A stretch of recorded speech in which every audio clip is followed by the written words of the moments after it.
Good evening, ladies and gentlemen, from a chilling Nairobi. This is match number 5, and we are here live for toss number 5. We welcome you all to Sri Kachileva Patel Samaj LAXMANBHAI Construction Premier League Season 2, organized by Sri Kachileva Patel Samaj Youth League.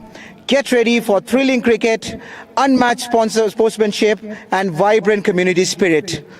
We'd like to thank all our sponsors, especially to start with our title sponsor, LAXMANBHAI Construction Limited, live streaming media partners, EPCO Quarries Limited, Gulf Timber and Hardware Supply Limited, silver sponsors, South Sioux Farms, Apex Steel and Apex Piping, bronze sponsor, Broadwalk Mall and Woodways Kenya Limited, fuel partner, Silver Star Manufacturers Limited and Hariom Titans, man of the match partner, Chuja Blocks Limited, highest sixes partner, Sahajanand Creatives Limited, Dot Balls, MK Builders, Couple Timbers, Alpha Aluminium and BBC Auto Parts. Media partner, East FM. So we'd like to move towards the toss. To do the toss today, we have with us Mr. Tom Ticolo and the both captains. We have Mr. Razaz Kotaria and Nirav. We have the Purple Caps and Hariom Titans who will be locking horns. They'll be looking forward to get the much needed points after their first defeat in the first game. So Mr. Tom, you may proceed with the toss. Heads is the call. Tails it is. So Hariom Titans have won the toss. Nira, what would you like to do? We like to bowl first. Any reason behind the thought? No, just we like to know the target and then we can chase it down. Following your first game loss, is there any changes to the side right now? Yeah, the Shubham Patel comes in for Yagnik. For Yagnik. And good luck to you. Ajaz toss नहीं मिला, लेकिन आप क्या करने वाले थे? हम batting करने वाले थे. हमको लंबा स्कोर करना है और फिर हम आउट करेंगे जल्दी. चलिए, आपका भी पहला गेम आपके तरफ नहीं गया. कुछ चेंजेस किया है आपने साइड में? नहीं, सिर्फ इम्पैक्ट में चेंज किया है बस, और सेम टीम है हमारा. कुछ डिफरेंट रहेगा पिछले गेम से अप्रोच, या आप अप्रोच सेम रखना चाहेंगे? नहीं, हम बेटर तरीके से और खेलना चाहेंगे और जीतेंगे match. All the best. So once again, the news from the center is that Hariom Titans have won the toss and they have decided to field first.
Good evening.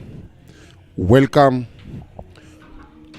today, day 5 of the Sri Kuchileva Patel Samaj Nairobi LAXMANBHAI Company Premier League T20 Season 2 here at the Kachileva Cricket Ground in Nairobi. Match number 5, day 5, match between Hariom Titans and Purple Cap. On your screen you can see the players from Hariom Titans.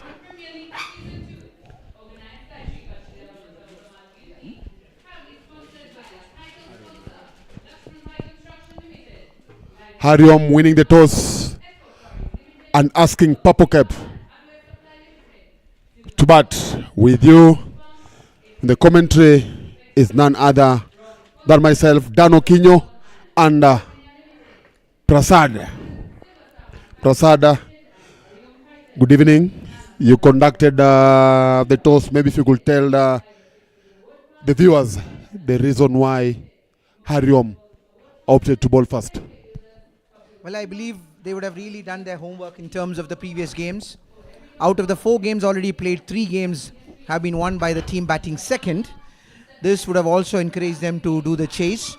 And if you've seen the previous game that was played yesterday, it was the same wicket that they were using. And I'm sure the outcome of the game would have also encouraged Hariom Titans to decide the way they did. Yes, sir. 10, 9, 8, 7, 6, 5, 4, 3, 2, 1.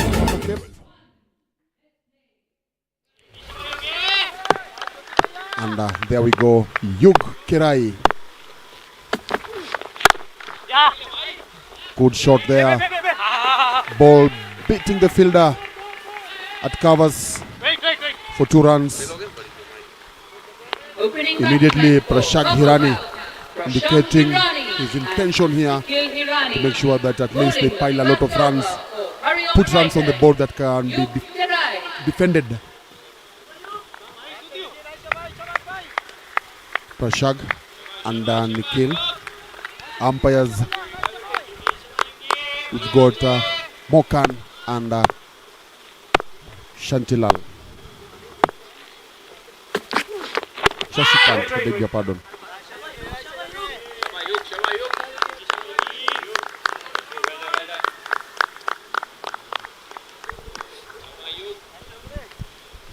So it is Prashant Hirani and Nikhil Hirani to start the proceedings for Team Purple Cap. Team Purple Cap would be banking on Prashant to give them a much needed start. He started off quite well before getting bowled by Raj Budia in the first game, where they were up against the Nairobi Capitals in the inaugural game of this tournament. But he would be looking to make his name or stamp his authority on this game, because there's a lot of expectations that the team will be having from him.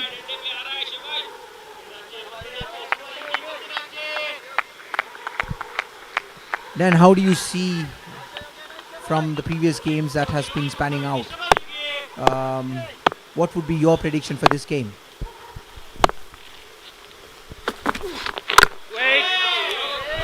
I'd like to see different results here from what we've witnessed. As we said earlier, that we've witnessed team batting second, winning. So I'd like to see if Purple Cap will be able to put a score that they'll defend.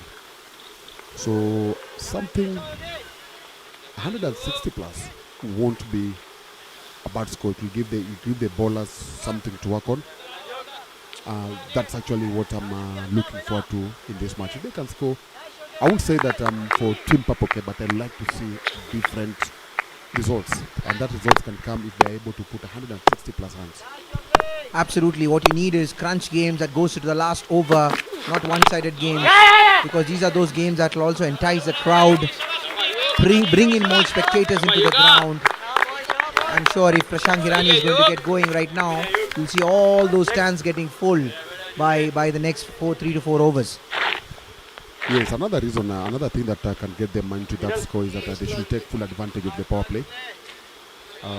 We've not seen most teams taking advantage. By taking advantage is like if they can be able to score over 10 runs and over, that will give them around 60 plus runs. But in most cases, we've seen even a score lower than less than 40. So they need to have that good start. And talking about the start, they've started with 3 runs in the first over. Ukerai just conceding 3 of Prashant Hirani. I mean, if you would have observed the game yesterday, while chasing 152 rather, the team had actually a very good strategy of going into the power play, and they were attacking the bowlers, and they made sure that they got almost more than 60 runs in the power play, which made it much more easier for them to be able to chase down 152. Second over for Hariom Titans. Mahendra Shiani to bowl the second over of match number 5 of the ongoing SCLPS and Nairobi LAXMANBHAI Company Premier League T20 Season 2 match between Hariom Titans and Purple Cap.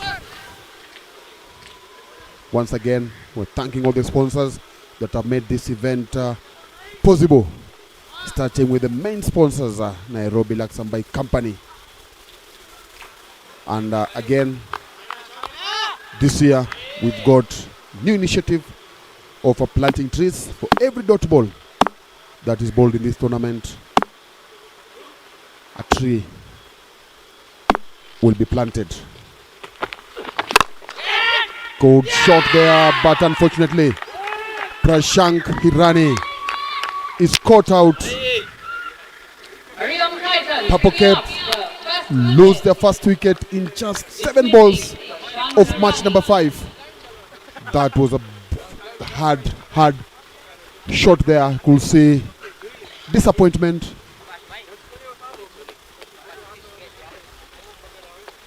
Hit it very hard, but couldn't go past the fielder at covers. Krisharia, lovely catch.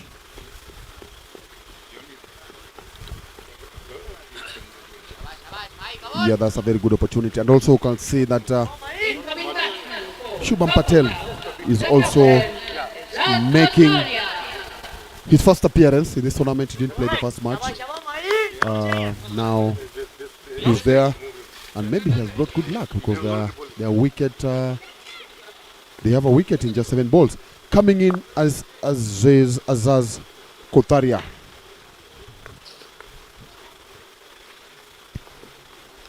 As you see, Dan, Shubham Patel brings in a wealth of experience. He's been in the domestic circuit for a long time, and I'm sure the Hariom Titans are going to be very happy, and they will feel more confident at the return of Shubham Patel.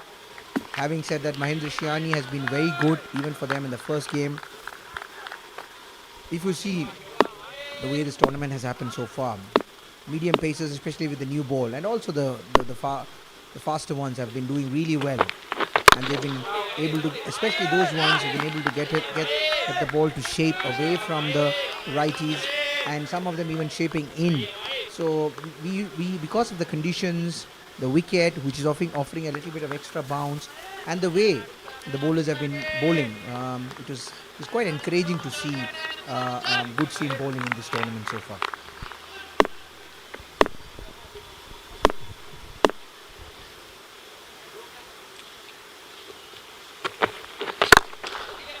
Lovely shot there. Good use of the feet. And that brings up the first boundary. Aziz Kotaria just getting his first boundary in just his second ball. Lovely shot.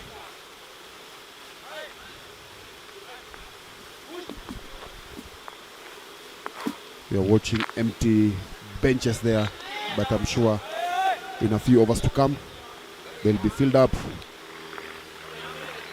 And maybe that could be there due to the heavy traffic that is common in Nairobi. What a beautiful cover drive from Ezaz Kotaria. What a great way to start his game. He looks confident and the intent is very clear.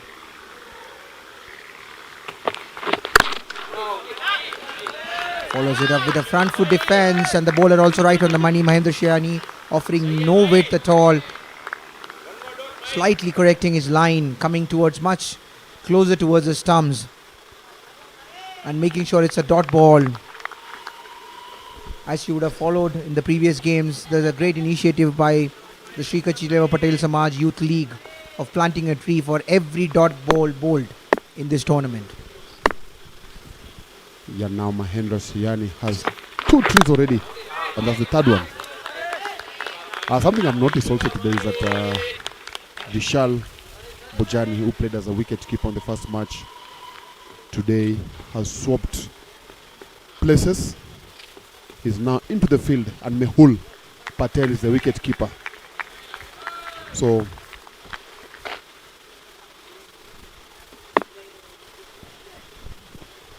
it's a good thing to see that Vishal can double up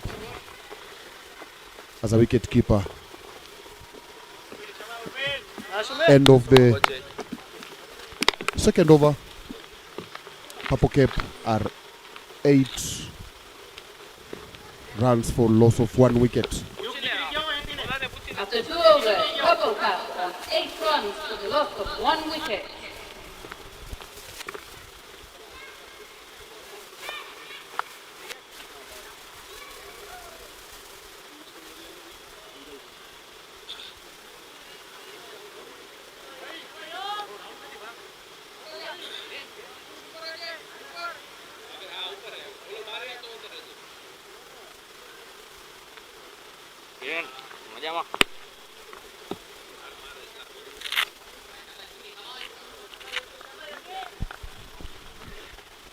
Just after 2 overs, I'm being joined by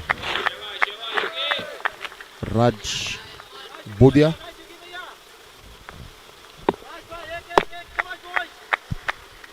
Yukerai to continue.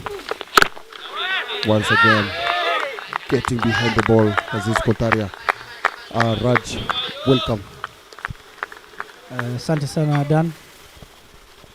Yeah, Raj, maybe if you just tell us, it's day 5 of this tournament. You are part of the organizing committee that has actually made this event possible. How will you sum up the last 4 days of this tournament? I think so far everything has been going well with the blessings of the Almighty. It's up in there, lofted shot there by Izaz. A fielder underneath, the captain puts him down. And that's a life there for Izaz. It's a big life there, Raja. We all know Izaz is a very dangerous player, and that could have been a big opportunity for them. And that could have even made a big difference between winning and losing. But anyway, we are into second, we are into the third over.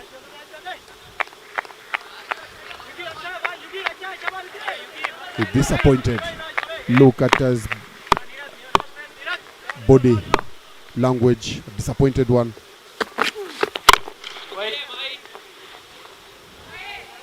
Yeah, Raj, you're talking about the progress so far. Progress has been very well, and we're on day 5 right now.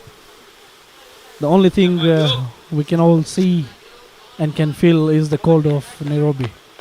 Otherwise, for those who are playing and all the viewers, I believe they're all enjoying.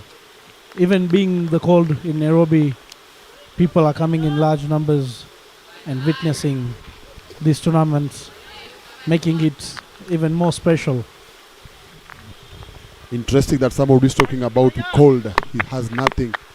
He's just in a t-shirt. Anyway, I do agree it's very cold.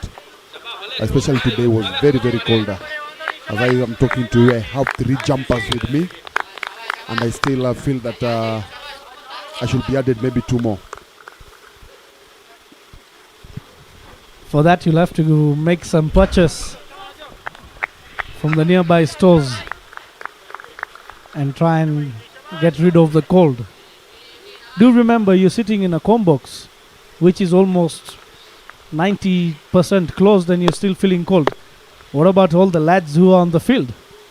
We just saw from the last shot there of the spectators and how people are dressed. It's just a confirmation that it's not a good weather to be in at the moment. There's a run there. Aziz made it clear to Nikhil that we need to take that single.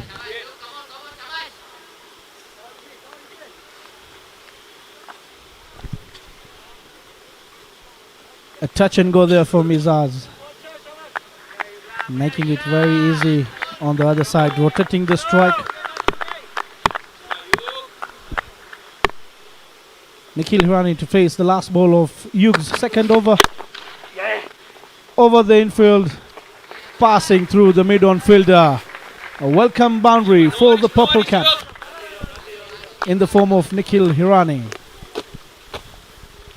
Yes, with that boundary, we come to the end of over number 3 and score is 15 for the loss of 1 wicket.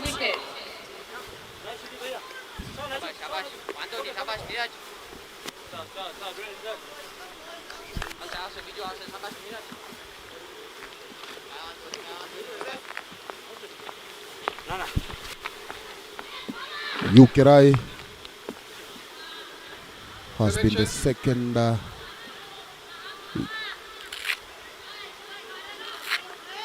Test ball 2 overs, conceding 10 runs. Mahendra coming for his second.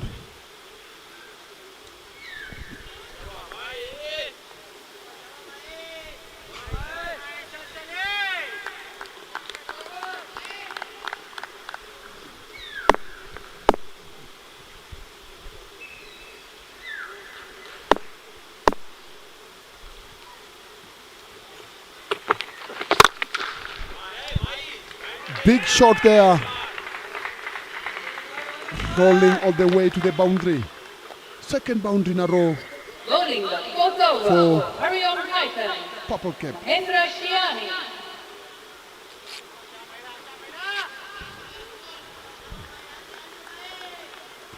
Good to see that even as much as singles are coming from these 2 batsmen, they are also able to get those boundaries. As we had my colleague had said earlier that they need to put on a very good score for the power play. Already now they are on 19.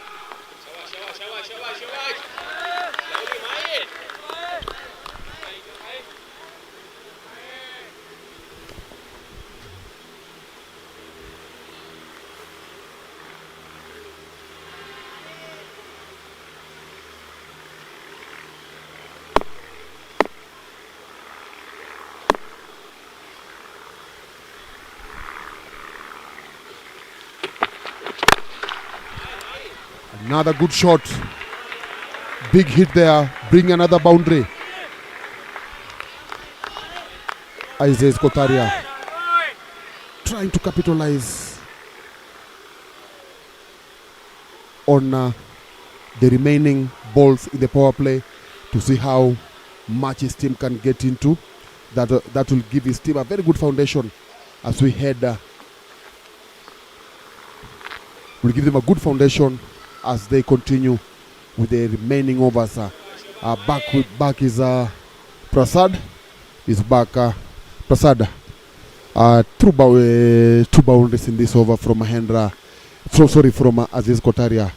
Does that actually stick to the plan that maybe we had thought they are going to have for these first 6 overs? I think Neeraj and the whole team is going to be extremely upset about dropping Azaz Kotaria while he was just on 5 runs. It was a regulation catch, nothing difficult, a straightforward catch. Unfortunately, it was dropped. Yesterday, we remember, Manish Kirai was dropped in a similar fashion by Tom Ojijo when he was on 6 or 7 runs. He went on to score almost 40 runs for his team. Valuable runs. But luckily Tom and the whole team would be happy that they eventually ended up on the winning side. The Polora Dragons, who clocked 2 points yesterday. Good delivery from Mahendra Shiani. Gets it to move away from the right-handed Nikhil Hirani. Nicely shaping away. Getting a little bit of extra bounce as well. He's hitting the deck hard. And the surface is also supporting him. Some extra bounce. Really hurrying the batsman. And the batsman not able to play the way he would have wanted it to be. And that brings us to the last ball of over number 4. Drifting towards the leg. A big heave towards the cow corner. Batsman not able to connect it well, but he'll still manage to get a single. And with that, we are coming to the end of the 4th over. And the score for Purple Cap is 25 runs for the loss of 1 wicket. After 4 overs, Purple Cap won 25 runs for the loss of 1 wicket.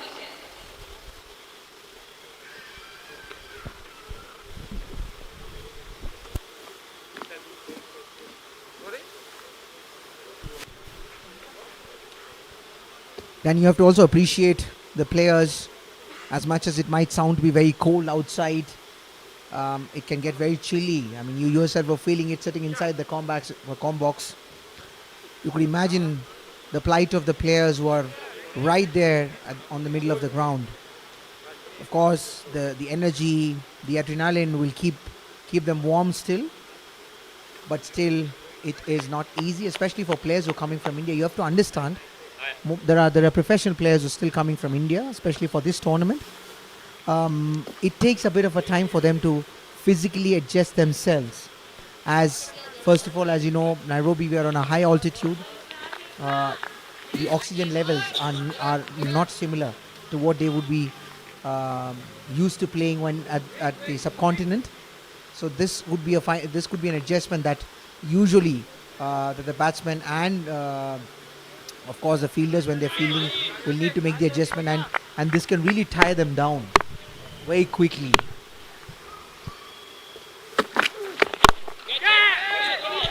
Big heave. Still lucky enough that the ball lands in no man's land. He manages to get a single. Coming back to the And this brings Azaz Kotaria back on strike. He looked to let loose in the previous over. Hit some nice shots. He started off with a beautiful cover drive, piercing through the covers, and he followed it up with additional couple of boundaries. It will be interesting to see his approach against Ukerai in this over. Length delivery and punched on the back foot by Azaz Kotaria. It had 4 runs written all over it the moment it left his bat, and the fielders could only watch it sail, and the crowd also acknowledges it with a great cheer. Done. This over would be interesting to see, because Azaz has just decided that he is going to cut loose, and he is going to be the man who's going to take the attack to the opposition. That's the price sometimes you pay for letting somebody over Azaz caliber off the hook. Again, sensible batting there. Hit a 4, but knew after that delivery that actually it was difficult for him to go for the boundary once again. But what did he do? He just looked for that single and putting Nikhil on striker. Just again, another positive thing is just to get Nikhil also involved in the match, because sometimes you see that when one batsman decides to go, the other one becomes a spectator. Precisely what was happening in the first game when Nairobi Capitals were playing against Purple Cap. In the meanwhile, there's a straight drive from Nikhil. The fielder at mid-on will cut it off, but it will not be able to cut the single. He still gets a single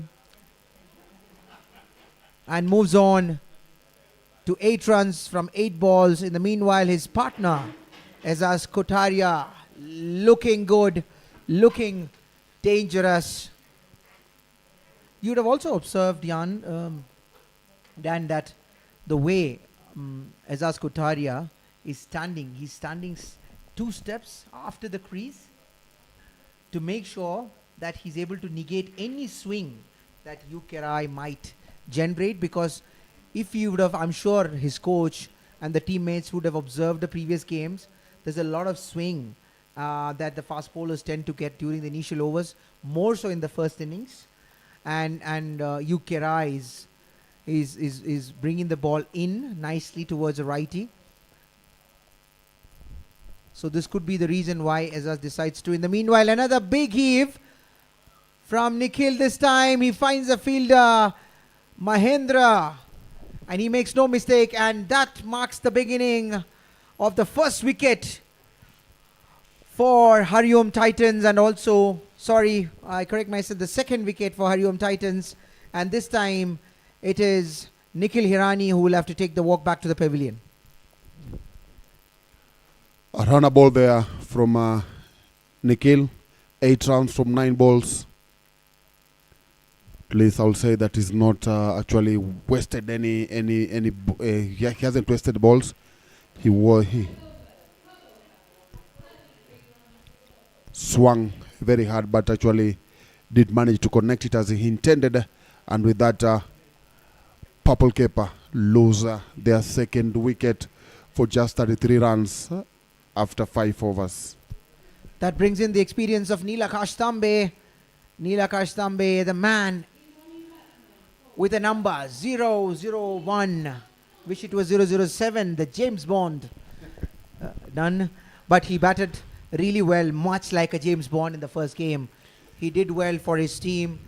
But on a replay, if you really look at the shot, that was a big heave towards the leg side.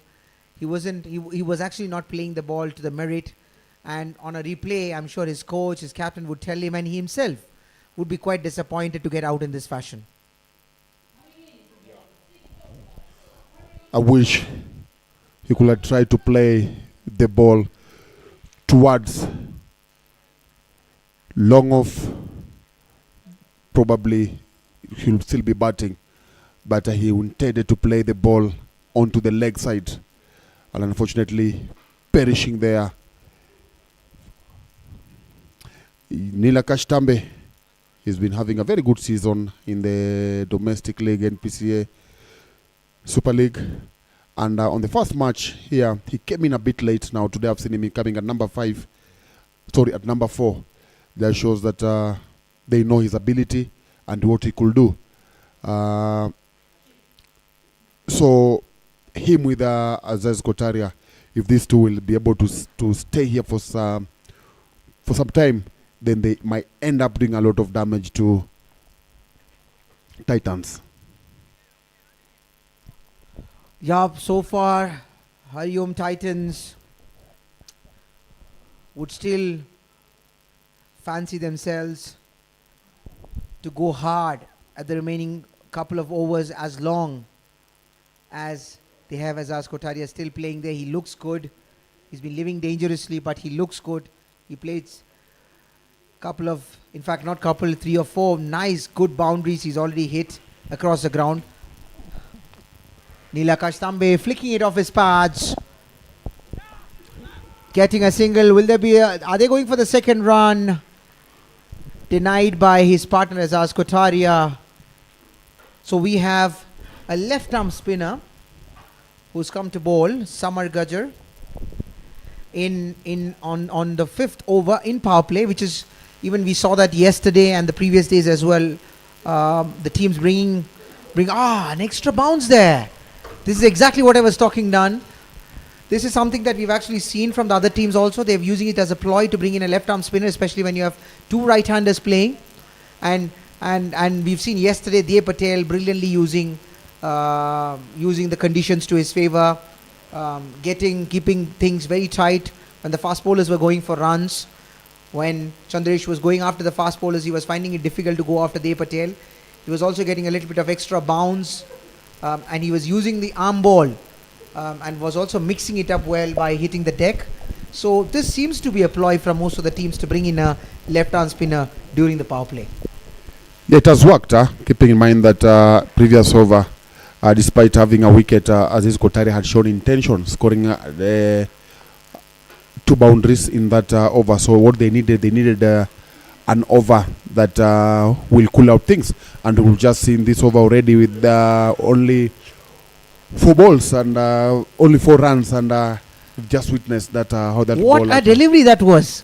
I'm sure Samar is also is very excited, and so would be the keeper. Shaping up on the seam, going away from the righty batsman. Some turn, some bounce. It is all happening at the electrifying atmosphere of Sri Kachileva Patel Samaj Cricket Ground. Ladies and gentlemen, wherever you are, if you are in and around Nairobi, you know in the evenings the place to be. The Sri Kachileva Patel Samaj grounds. Cricket happening at its best. Electrifying atmosphere. Lighted stadium. Brilliant cricket happening. Lot of great players from abroad and also from the domestic circuit. If you are a cricket lover, go nowhere, look nowhere. Just come over to Sri Kachileva Patel Samaj grounds every day evening until the 15th of August. That's 1 month of cricket, night cricket. So it's a good initiative once again, at least keeping us hooked for cricket. 2 months ago, we witnessed international cricket. There was an IPL.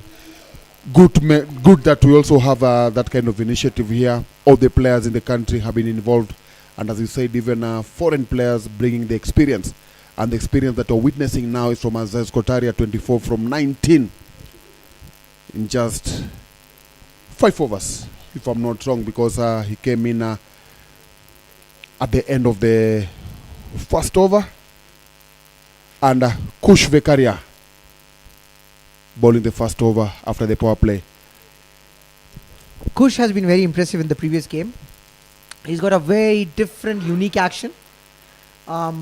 His release is quite different from the usual release that you would see, and that could also be the reason why he's been able to find some success early in his game.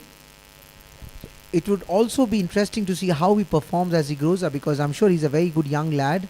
As he becomes a little more elder, he becomes a little more stronger. He's going to generate more speed, especially because he's got a high arm release.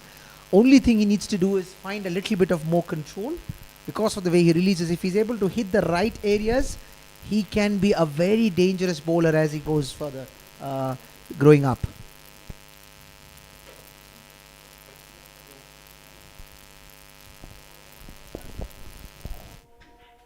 Yes, yeah, you are right. Even they find that these kind of tournaments, this one, especially this one, has brought in some, have given opportunity to upcoming players, and Kush is one of them. So he's going to pick some lessons from this tournament, and hopefully he's going to become a better player as the tournament, at the end of the tournament, because I'm very sure for now coming into ball over number 7, there's something that the coach and the captain of Hariom Titans have seen from him. So it's our belief and the belief of everybody that he's going to grow as a cricketer.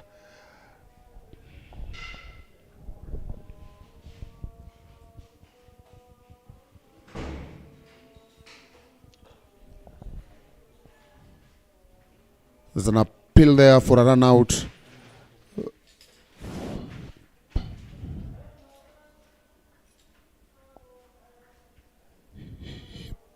He was back. He was in his crease by the time the stumps were being dislodged. What we are not sure if he had contact with the ball, but all said and done, there was no run out.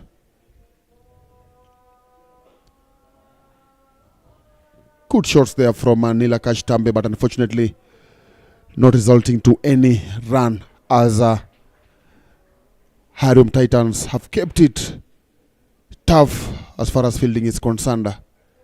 Already 3 dot balls in this over. 3 more trees. This is exactly what I told you, Dan. Kush Vekaria, good young prospect, right on the money from the over number 1, and he's actually been making sure that whatever it was the duty that the captain has entrusted on him, he's doing it perfectly well in his first over. And with that, this brings us to the end of the 7th over, and the score is only 40 runs for the loss of 2 wickets.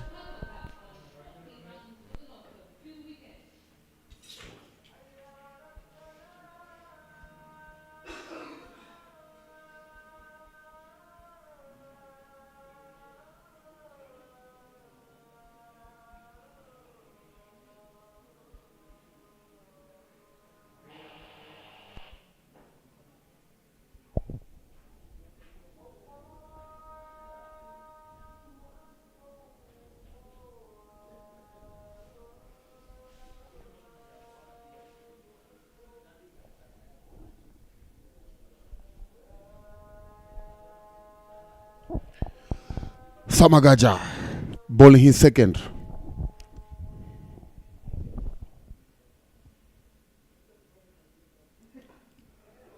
Good shot there from Nela Kashtambe, brings up his first boundary.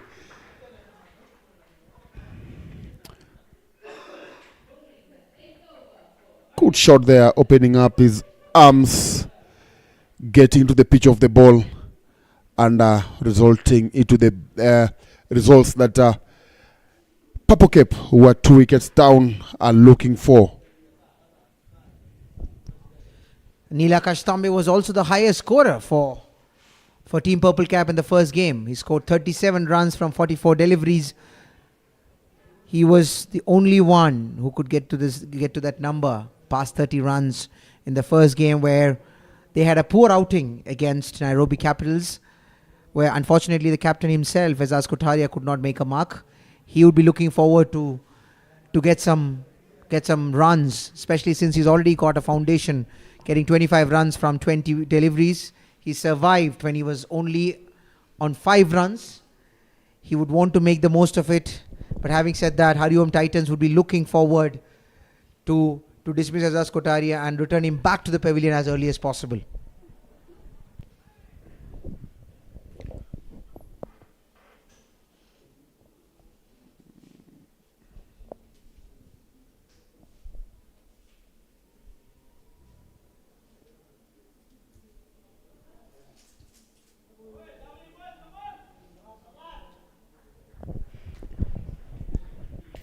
Lovely ball there from Samagaja.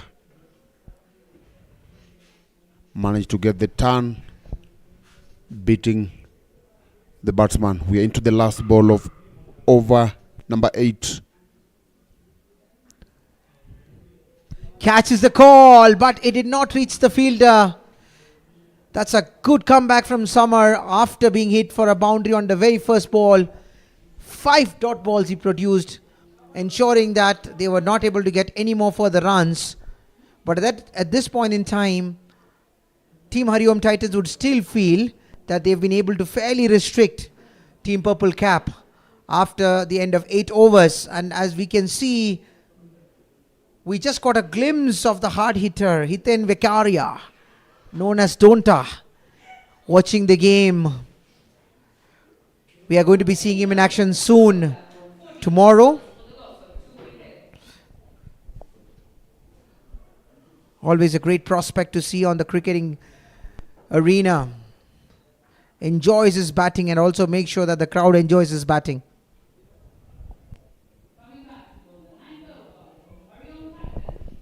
Kush Vekaria, good start from him, coming into ball his second. Drifted towards the leg side. I think, if I'm not wrong, this is the first extra in this match. Just shows that they have had a very good bowling performance here. Team Hariom Titans. All the rest, 44 runs coming off the bat, and so just shows that actually they've really bowled well. Kush Vikaria has been so far doing well. Ball again, drifting towards the leg side. Nudges it off his pads, gets a single, and Ezaz Kotaria with that moves to 26 runs. So far, except for a bit of extras because of the line that has been swaying towards the leg side, Kush has made sure that he's not allowing the batsman, the experience of Neil Akash Tambe nor Ezaz, to get the best out of him. That's a good shot, but I believe there's a protection. No, the fielder would not be able to cut it, and that sails across the boundary rope for 4 runs.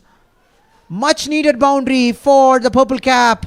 Comes off the bat of Neil Akash Tambe, the high scorer for the previous game. They would be expecting Neil Akash Tambe and Ezaz Kotaria to have a move on from here. They need to start attacking. So far their run rate is less than 6 runs per over, and this, I have a feeling, Dan, that they might just decide to cut loose from this over onwards. Yes, because they've got Azaz already settled, experienced, and that could be a good challenge for him. And also Tambe giving a lot of assistance there. If he gets any opportunity to score the boundaries, he's actually doing that. And also, most impressive thing is that they are really trying as much as they can to get singles. If the boundaries don't come, they are putting pressure on the fielders by getting those singles, and that has really worked in getting them to that score. But again, kudos also to the to Hariom Titans, because the number of dot balls that are bowled in this match are very, very impressive. Making sure they're invariably giving back to the nature, isn't it? Yes, you are right. This was a good delivery from Kush Vikaria. You would have seen that earlier, at least 3 balls in this over, he was drifting away towards the leg side, one resulting in a wide, another one going for a leg by. So he would be happy with himself, having bowled the right delivery, having found his rhythm in this over, a little better than what it was in the previous over. Neil Akash Tambe still standing outside the crease, trying to negate any good shot, but finds straight the fielder Vishal Bhojani, who makes no mistake. Good throw towards the wicket keeper, but he could not stop the single.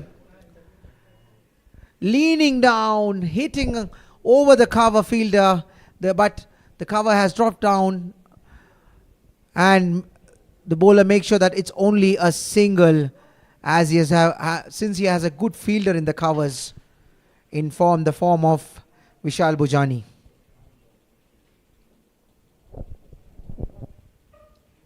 Steaming in again.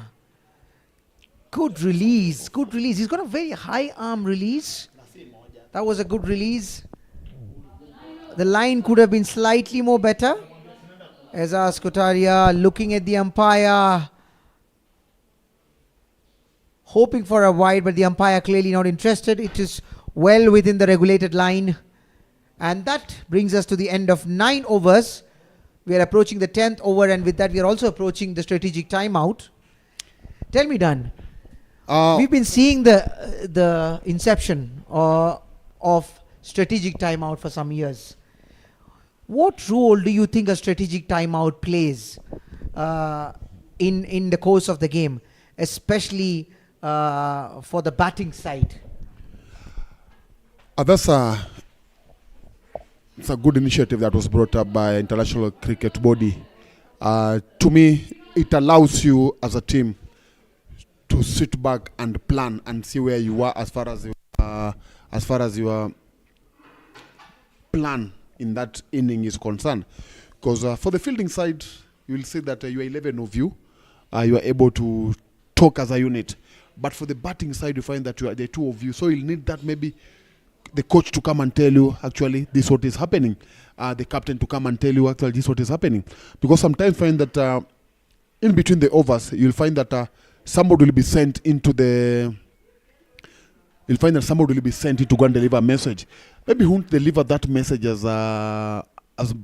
with a lot of weight that the coach will have done or the captain. So I think the strategic timeout or any break that comes in this kind of matches is very, very important. Another groundbreaking rule that the international cricket also came up with was the impact player. As you can see, the impact player concept that has come into the T20, I think it has really changed the complexion of the game, where a batting team, when there's a batting collapse, is allowed to bring in an extra batsman. A bowling team, when they're bowling, they're allowed to bring in that extra, they are allowed to get the extra comfort of having an extra bowler in the side or an all-rounder in the side. So what do you think of the impact player rule and the consequent value that it brings to the game? One also is there are two things I'm looking at. One is that it gives you an opportunity to have an opportunity for an extra player, because already you will have your 11, but with an impact player you find that you have an extra player. Two, also it makes you also analyze the game quite a lot, whereby now you'll be looking at the match and you feel like in this condition, let us put our strong batter, let's rest him and we see how the conditions are going to be. Or you might even realize that maybe you're bowling and things are not going well as you intended to. Then you might decide, okay, let's have impact player go and sort out things as far as bowling is concerned. So it opens up a situation whereby now coaches are also able to think, to analyze the game as the match goes on. Because normally we'll say that you picked your 11 players. If things don't work, there's nothing you can do about it. If you look at football, you might have your player, you put your 11 players, you feel that my fullback is not in the game, my attacking midfielder is not actually playing as per the plan. So you can sub and bring in somebody new. Now, same now with cricket, I think the impact player gives us that opportunity to analyze the game and feel like actually whatever I was planning is not working and let me change.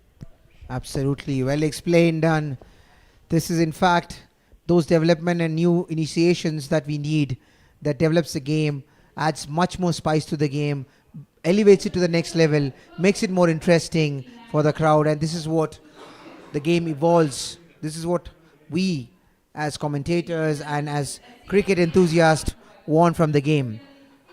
So we are heading to the strategic timeout. At the end of 10 overs, Purple Cap moves to 59 runs for the loss of 2 wickets.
Kush Vikaria back in action after the strategic timeout, and he seems to have been getting some message from his coach.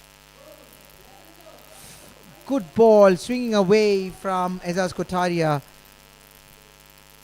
and the way Azaz was going after it, he wanted it to deposit it somewhere outside the Sri Kachileva Patel Samaj Stadium, and this also expresses his intent that he wants to go after the bowling right now. Good ball. There was a Yorker delivery. This time he brings it in towards Azaz Kotaria. So, Dan, how do you see the game progressing from now onwards? What should be the ideal score that the Purple Caps should be looking at the end of 15 overs? Because I'm sure they're going to be targeting first the next 5 overs before they decide to go after the bowling in the last 5 overs. One thing that I've noticed, in the last match they lost, they were at 60 for 4 after 10 overs. Today, after 10.2 overs, they are 60 for the loss of 2 wickets. So they have 2 wickets safer. They are 2 wickets safer. And there's Azaz Kotaria and Nilakash Tambe, 2 main batters of Purple Cap. So what I expect them to do, or what's likely to happen, is that these 2, if they can be able to stay until the 15th over, maybe see in the next, if they can be able to get to 80 runs in the next 80 or 90 in the next 5 overs, then lovely shot there from Tambe. What a glance there for the boundary. Just watch. So his eyes is Kotaria. What a wonderful glance there to bring up another boundary. Yes, as I was saying, it's just a matter of if these 2 are going to stay here and maybe get to 80 and 90, then have 5 overs to go. Then it will be a very good, decent total that these 2 can, that Purple Cap can post. That's a lovely shot, flicking of his pads. Azaz Kotaria gets 4 runs. A slower delivery from the bowler. Azaz could not be able to connect it well. One hand shot, but still manages to get a single. It would be interesting to see how Nilakash Tambe is also going to attack the bowling, because I'm sure he would have gotten his message from his coach that he needs to go after the bowling himself, because the way the wicket's going to be behaving, if it is similar to what we've had yesterday, the wicket's going to get better as they are going to chase. Looks like Nilakash Tambe wanted to cut loose. A safe shot, but doesn't manage to get to the boundary, but still manages to get 2 runs.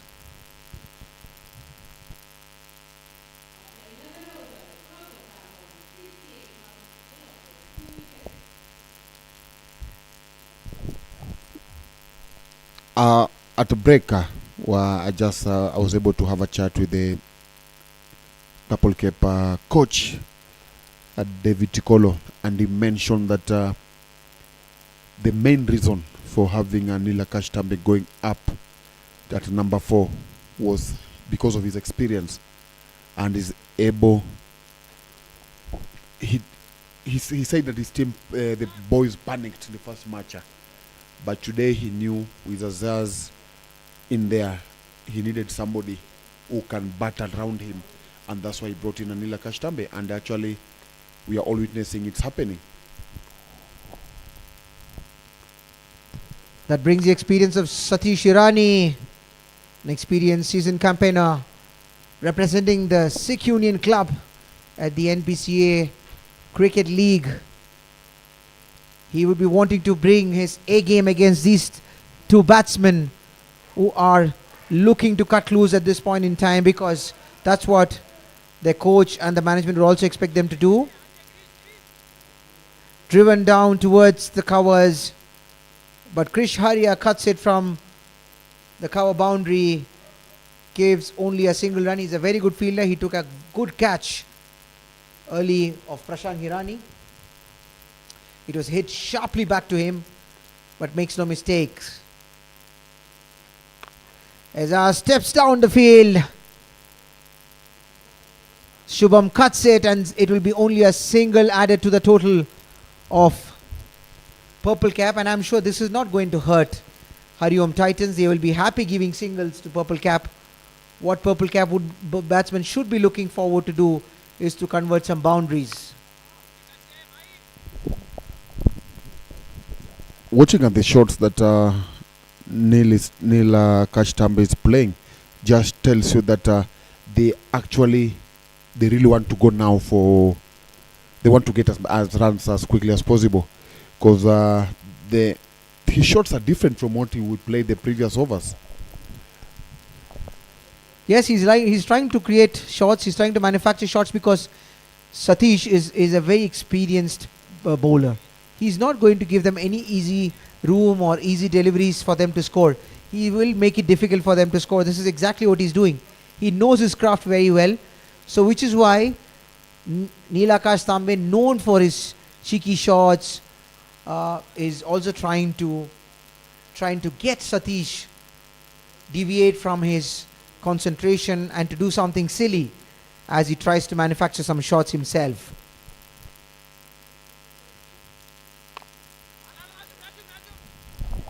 Satish right on the money there, but still couldn't stop them from getting a single. 6 runs added to the total of Purple Cap, takes them to 74 runs for the loss of 2 wickets at the end of 12 overs. They would really need to have a move on from here. They need another, in the next 3 overs, they would be expecting to at least have 1 or 2 big overs, if not more. Yeah, if that happens, they might get to around 85. If they get around 85, 90, then that will be a very good total on the board as into the last 5 overs. Satish, 2 overs, 12 runs. Is really bowled well under the conditions with those 2 batsmen in the middle. There, you can see it's very, very cold. People having cup of tea, cup of coffee here. Kush Vekaria coming back for his 4th over. So far he's been consistent, giving away only 20 runs after his 3 overs. The first ball, he was right on the money there.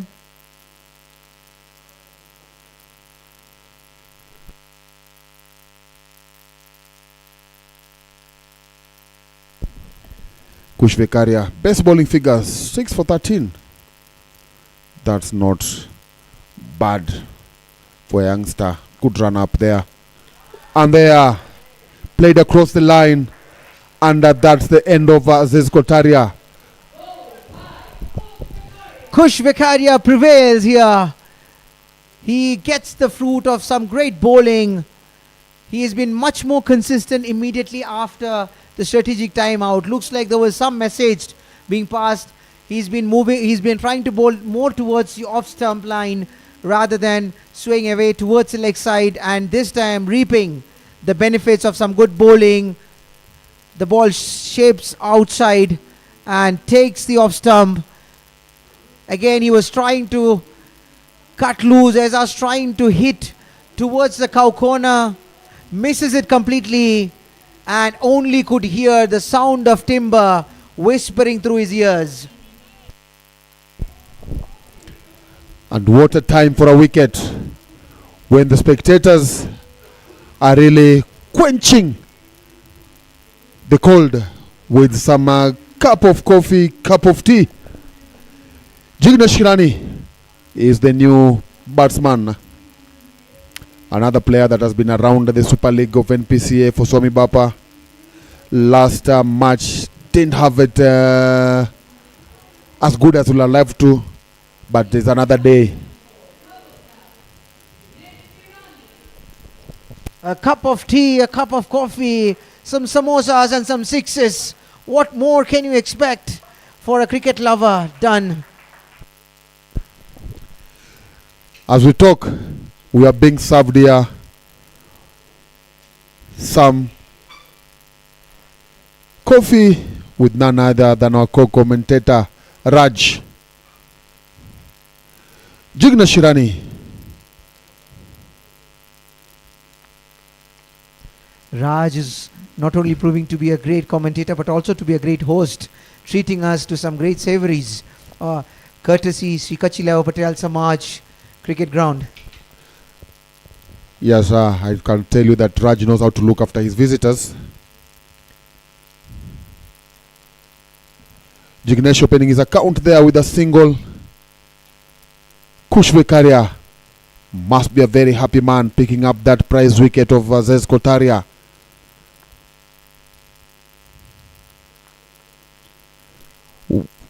Wide ball. I think the wicket keeper has been very outstanding.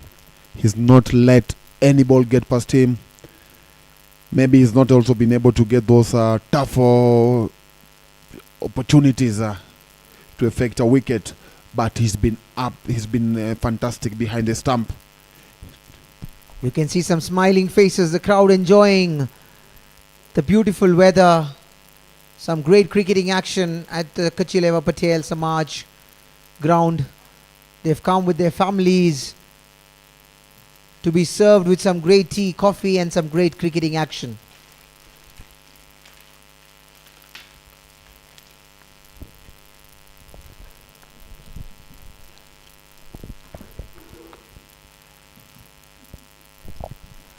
We'd also like to appreciate the great efforts of our media team, Pavitra Live. They've been doing a fantastic and fabulous job in terms of bringing some great action from the action-packed Sri Kachileva Patel Samaj grounds, and equally supported well by our scorers, the experienced Chadwick and Maggie, coming together day in and day out, doing a fantastic job, making sure that every single run, every moment of the game is captured in the best possible manner. A big shout out to all the support team from us in the comm box.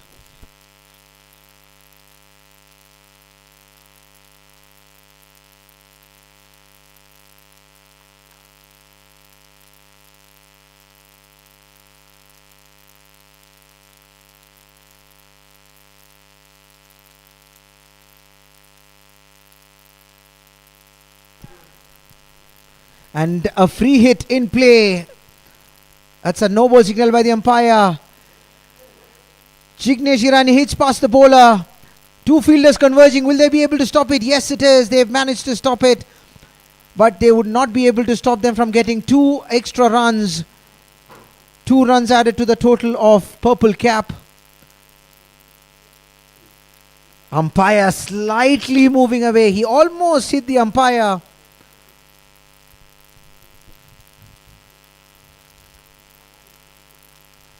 He seems to have watched the movie Matrix. He's got good reflexes still done. Even at his age, Mokan was able just to move slightly. His reflex coming into handy. 13 overs gone. Purple cap at 82 for 3. Nilakash Tampe 25 from 27. Jignesh Irani just coming in this over and is on 4 of 4 balls. The umpire seems to be impressed by Tom Cruise watching the movie Mission Impossible. So we are coming with that to at the end of the 13 overs, 82 runs for the loss of 3 wickets. Prashant Hirani, who started along with Nikhil Hirani, and then Ezaz Kotaria. 3 batsmen who are back to the pavilion. Jignesh Hirani and Nilakash Tambe would be expecting to get some good overs under them to be able to score, to push the score, which is right now at 6.31 run rate. Cut by the extra cover fielder. That's a single run.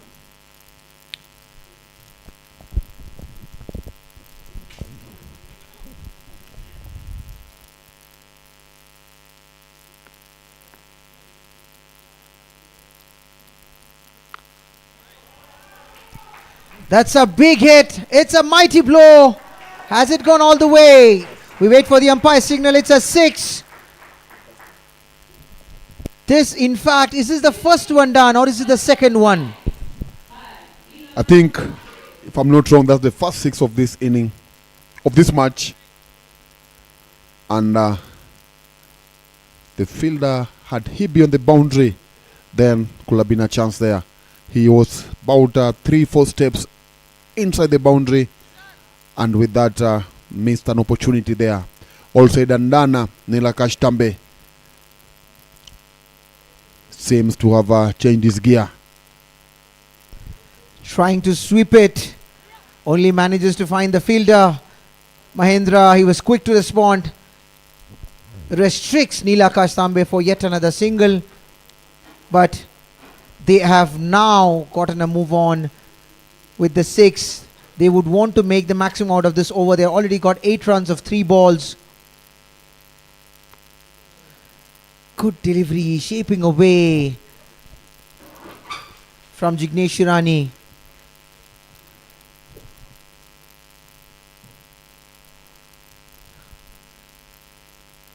Satish Shirani comes back again. Lofted shot from Nilakash Tambe. Just falling short of the fielder there, Shubham Patel. Good fielder. But he could not manage to reach. It was well short of him. That brings us to the last ball of this over so far. It has been a good over for Purple Cap. Let's see what they're going to make out of the last delivery. Rocks onto the back foot, tries to punch it. Some good fielding again by the captain himself.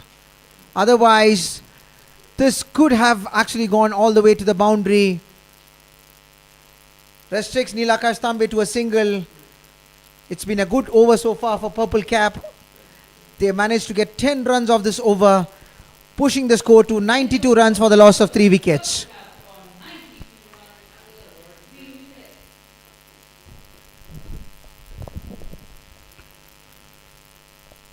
Six overs to play. Already they were 92 for the loss of 3 wickets. Happy to be having wickets in hand. But what matters is that what will that do in the next, the remaining 6 overs. We've witnessed situations whereby you've got wickets in hand, then there's a collapse that keeps you wondering what was the reason of having keeping them in hand if they are not going to come in and help the side. Samagaja coming into ball his third over. He's been very impressive. 2 overs, 8 runs. Good start there from Sama. Beating Tambe. As I say, the wicket keeper has been good, outstanding.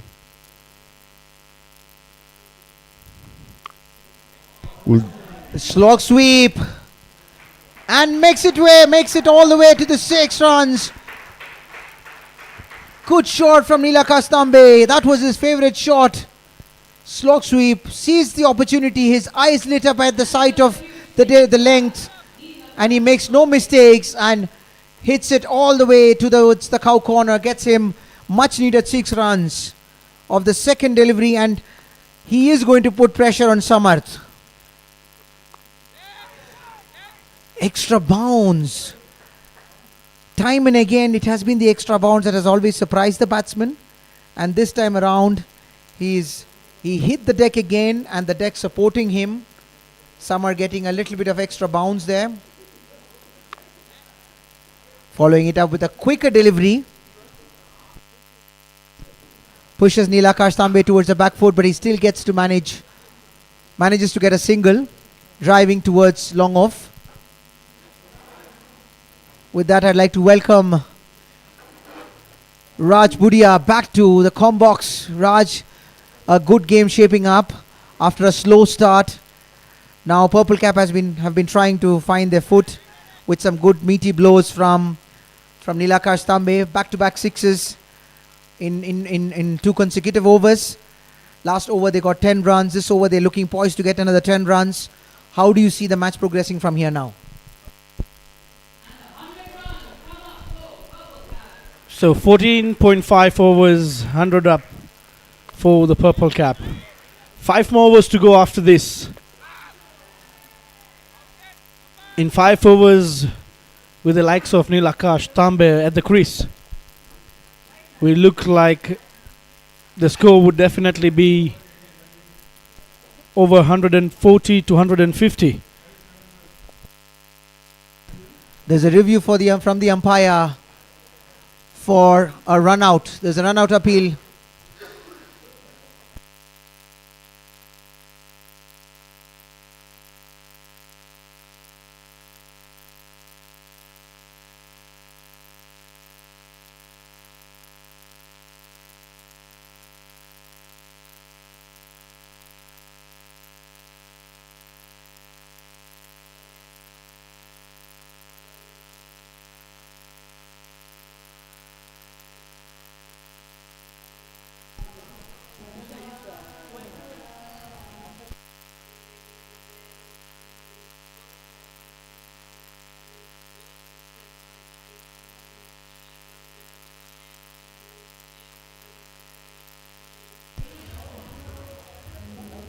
Umpire, the news from the center is that after reviewing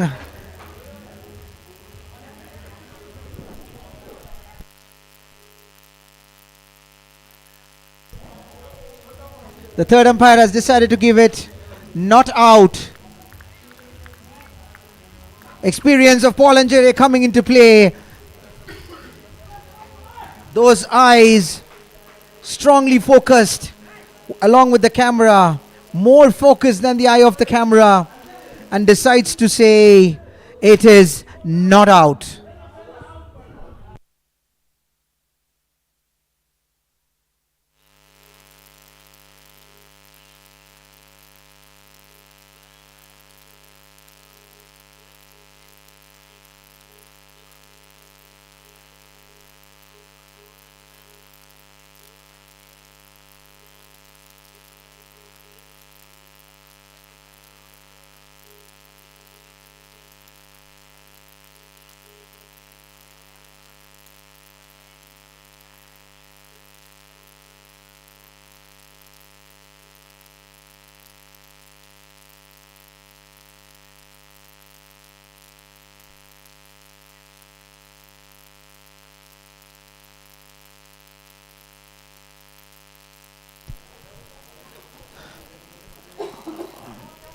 A run out chance went begging. It looked like Summer didn't really collect it, and there was a bit of a fumble, and in that period of time the batsman just made it in ground. Absolutely, batsmen made their ground comfortably because of the small fumble. At the end of the day, as we always say, Raj, it's all about those small inches, small minor things that matters at the end of the day. In fact, not the inches and the millimeters. Absolutely, yes. Even those small millimeters that will count.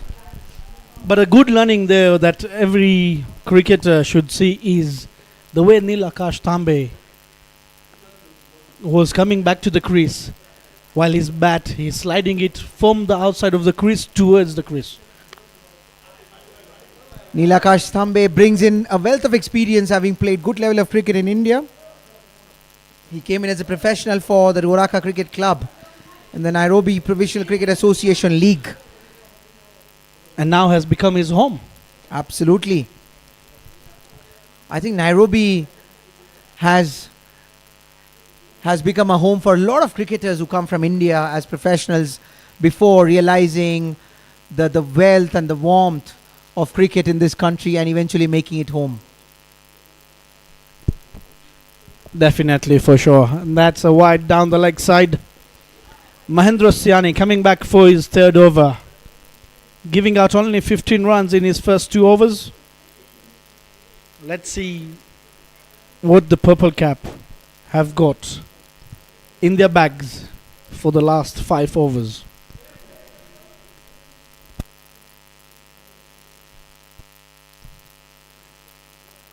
Mahendra Siani running in, nudges it, cheeky runs. It looks very deliberately played by Jignesh Irani, but good thinking. It had an extra bounce, it was moving away. He just decided to put his bat there, as he knows, guides it towards the third man area, as the third man fielder was inside the 30 yards, and he also knows that there was no slip behind. So the moment it left his bat, it had 4 runs written all over it. And one thing that you could see there is the presence of mind that Jignesh had, and he's looking at each and every fielder placement, so he knows where exactly he can play to make sure that they get the most of the runs out of a particular ball. Well, we saw some great batting, something similar from earlier, the captain of Purple Cap, Azaz Kothari as well, who was also using the field positions to his advantage. Similarly, we saw some great batting from Chirag Sisodia the other day.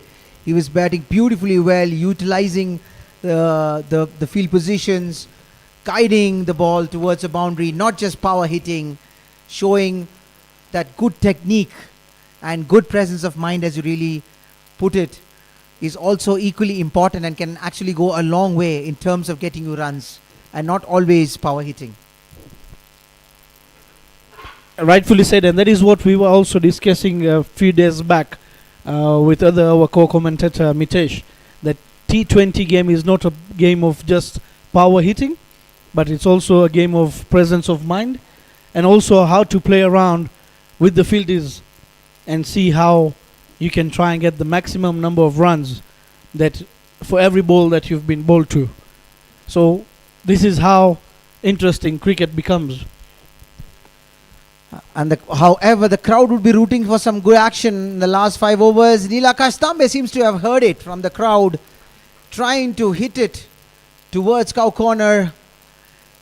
Got a bit deceived by the extra speed, extra bounce from the wicket. The ball hurrying onto him, not allowing him to free his arms. And as a result, manages only a single. And with that single so far, the Purple Cap would still be happy about the scores they have got already for this over. Last ball being bowled there by Mahendra Siani. Easy single being taken there by the batsman. 9 runs off the over. 9 runs off the over, bringing the total to 110 for the loss of 3 after 16 overs.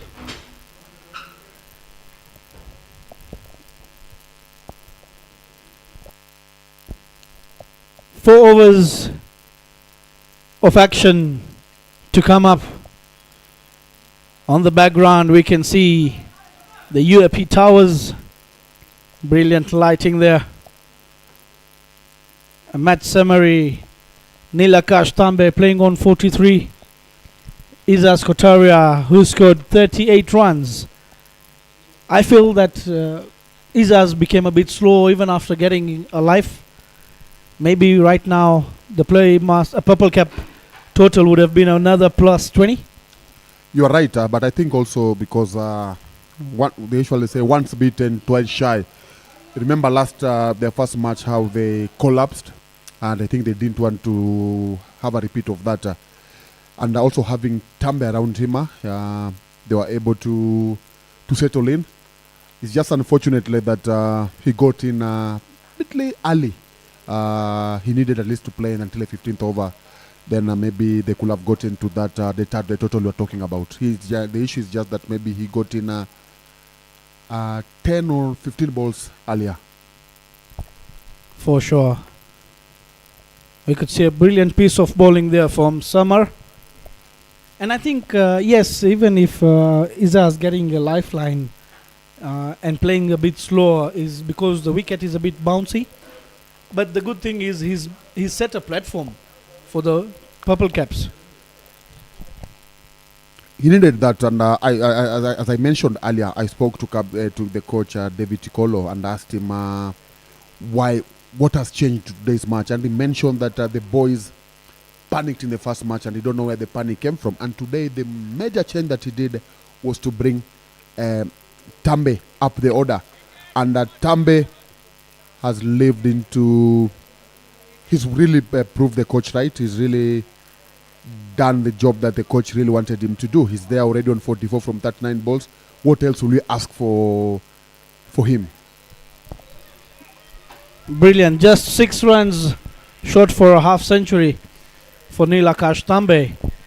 On strike, ready to face Samar. What a shot there. One thing I enjoy about Tambe is like he has a number of shots.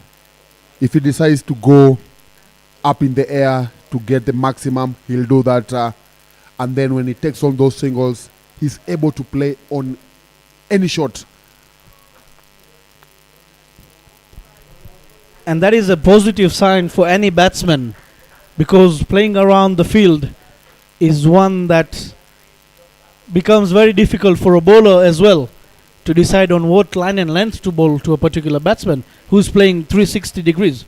And even for the fielders, you don't know where to place your fielders, and that one actually, that's Raj, that's something that I never like to experience from my captain to experience that, because each and every ball you need to change your field, and that actually makes the fielders tired, get confused. Yes, done with 17 overs. Purple Cape on 114 for 3. It has been a good over from Sama Ganja, finishing up his spell with no wicket but 21 runs. Coming into ball for the first time, Shubham Patel. That is Coach David Tikolo. Purple Cape coach.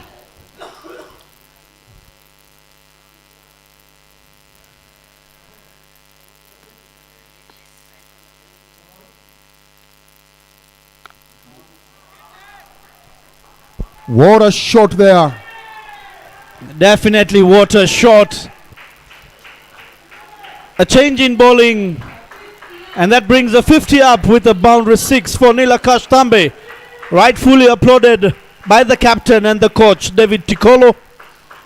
A nice way for celebrating with all the smiles on his face. He's actually done what he was asked to do.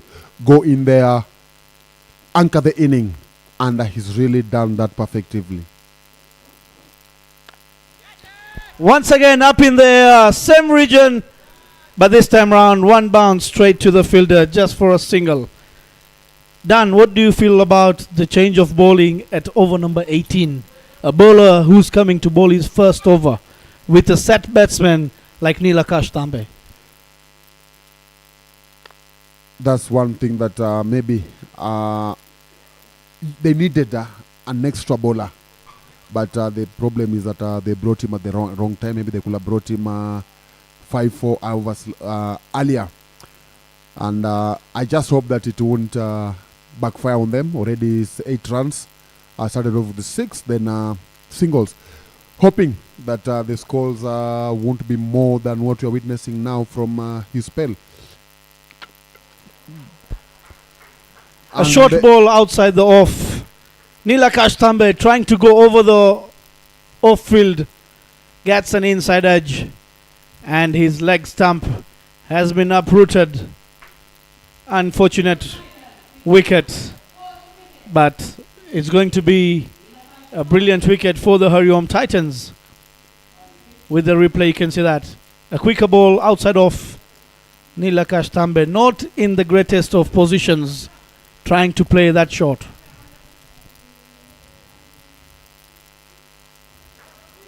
He has done the damage already, but that was a very good knock, and you could hear the applaud from his teammates. Happy with his performance. He's done the work that was sent to do.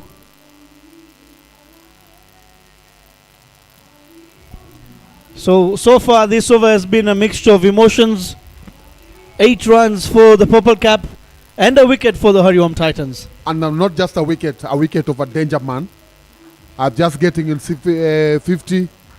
Then what do? You manage to get that prize wicket. So I'm sure Subham will be happy, irrespective of the number of runs that will come from this over. Definitely not sure. And that means with the wicket of Neil Akash Tambe, I feel that the Hariom Titans have definitely reduced the total by another 10 more runs. You're right.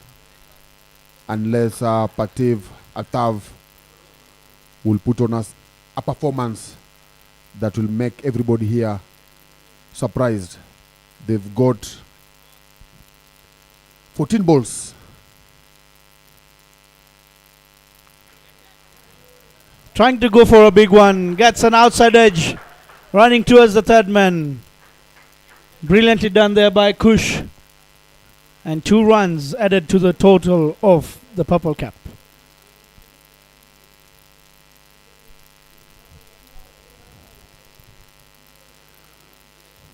Subham turning up for playing for Sikh Union. Not so sure if he's played any match this year, because last weekend when his team was playing Sir Ali, he was absent. His team will be playing Nairobi Gymkhana this weekend. 2 overs to play. Purple cap are on 124 for the loss of 4 wickets. Central batsman Jignesh Irani, runner ball 16. Patel, Atav just getting in with 2 from 2 balls. Araj, 12 balls to play. Can they be able to get 100 and can they be able to get 26 runs from 12 balls? So looking at 26 runs, that's a total of 150.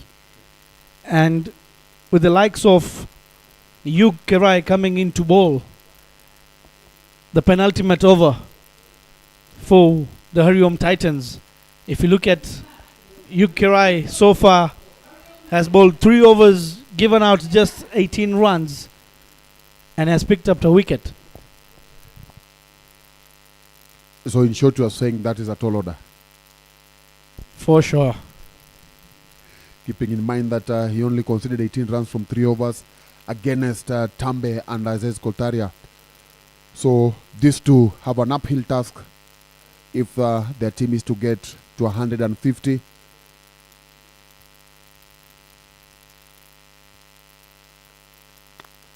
Good start, good, a good shot there, midfielder. Is it going to the boundary? No.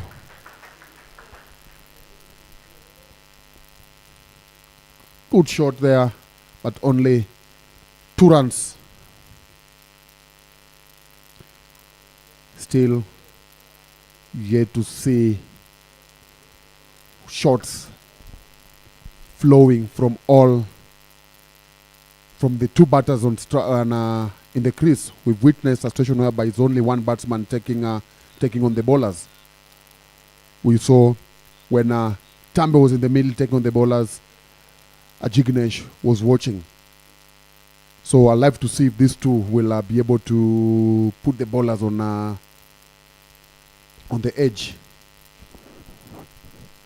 Looking at that, that's going to be like a 50-50 chance, because when Nilakash Tambe was batting, Jignesh on the other hand was just trying to rotate the strike, give the maximum number of balls to Nilakash Tambe, and he didn't even try to go for a big shot. So at this moment of time, trying to go for a big shot becomes very difficult. And Yug Kerai, what a young lad, right away, with all the mixing of deliveries, what a slow ball he's got there. Almost a knuckle ball that is, well deceiving Patel, and just managing to get a single. Raj, one thing that also I like to see is that if you'll be able to get to know how the young players have performed towards at the middle of this tournament, because one thing that we've picked up is that there are a number of youngsters. Good shot there, brings up the boundary. Yes, I was saying there's a number of youngsters that have been brought up in this tournament. Not just youngsters, but emerging players that have not been able to play a key role in their clubs, but they're being put, I'll say they're being put and deepened in this tournament. So we'd like to see how they are going to perform. So far, we've seen, like in this match, the 2 youngsters that have been given an opportunity to bowl, they have been very impressive. Definitely, no, why not? And it's an opportunity to all the youngsters who've been around and who've been playing for different teams in the local league, that they got an opportunity to also play in this tournament, expose themselves, and try and also learn from all the international professionals that we have. Try and learn with different experiences from different players of different teams. Because you've been playing for your team with only your players, but in such a franchise tournament, you start playing with different players from different teams and you get to understand quite a number of things. Yeah, because even if you look at a top tournament like IPL, every year it brings up a new player. So it will be good to say that come next year, we are going to say that this player was seen for the first time in action at top level in this tournament, and then maybe next year we are able to see and talk about his success. Definitely, and this will also improve the game for these youngsters who are participating in the NPCA League, because we're going to finish this tournament by the 15th of August, and the NPCA League is carrying on till the end of October. So even the youngsters will get a chance to showcase themselves in the local league as well. Last over. Score 135 for the loss of 4 wickets. 15 runs short of what we projected. And a water ball there from Mahendra Shiani. Almost an out-swinging Yorker. At the very last over, you can still see Mahendra swinging the ball. And another thing that has really impressed me is that people that are really carrying the show, like Mahendra Shiani, are little known cricketers. We've not heard their name in cricket circles, but they're slowly getting into it. And as you said, and what a way to come back with a fuller ball of the first ball this time round, pulling up the length a bit shorter, let's say a 3/4 length, a good length, and the ball swinging away. Jignesh trying to go for a big hit, just gets the finest of edges to Hiren Kerai, the keeper of the Hariom Titans. And it's good to see Hiren coming in action. He's been outstanding. I remember saying that he's been brilliant behind the stump. And finally, he's been able to contribute to a wicket by getting that dismissing Jignesh easily.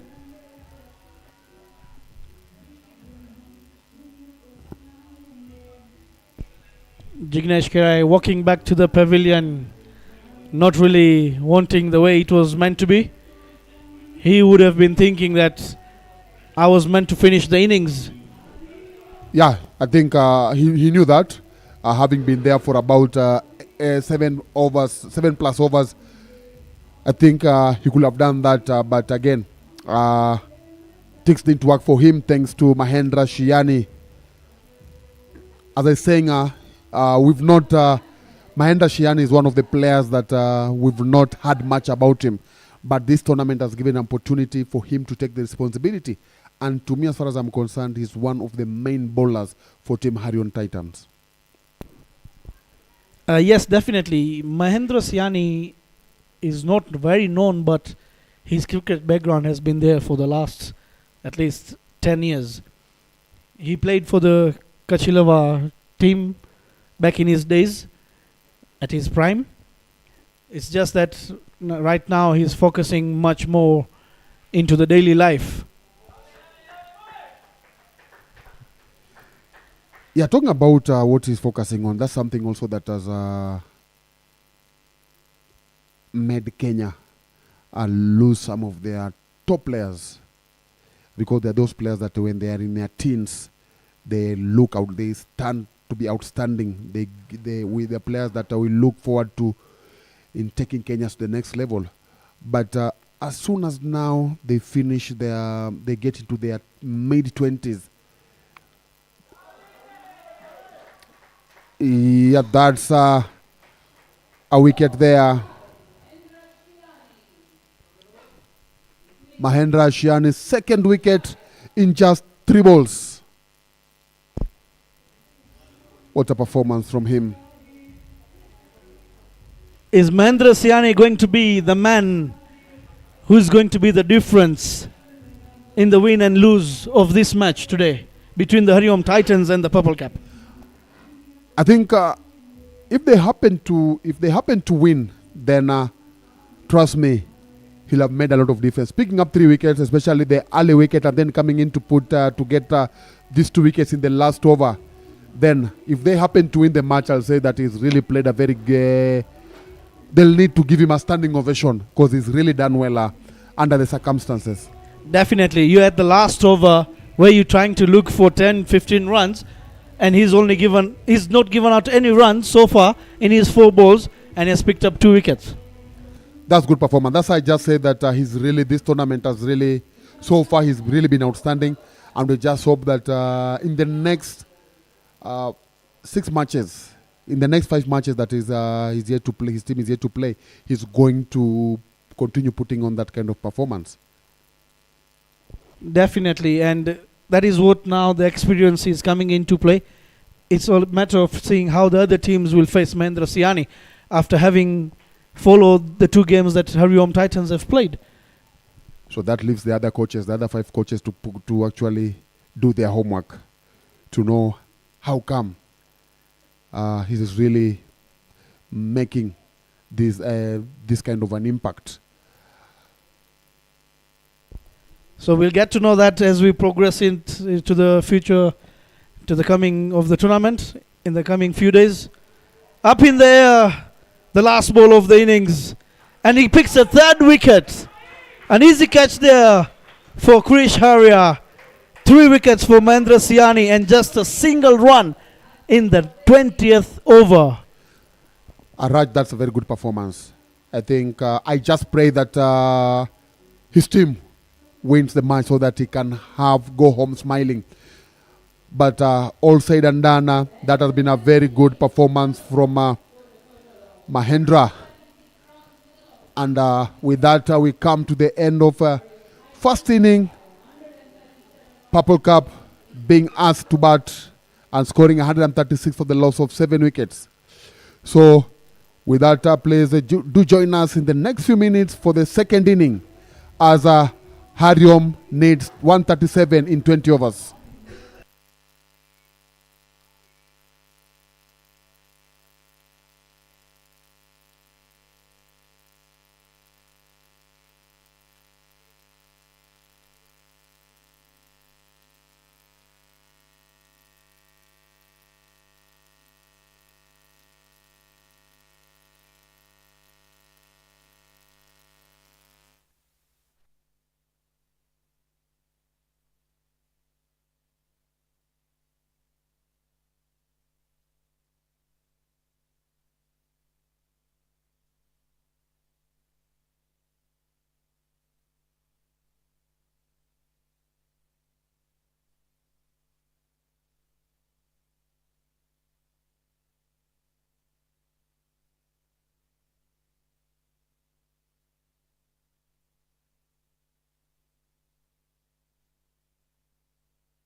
honored to have with us the newly elected chairman of Shri Kachileva Patel Samaj, Mr. Praveen Pindoria.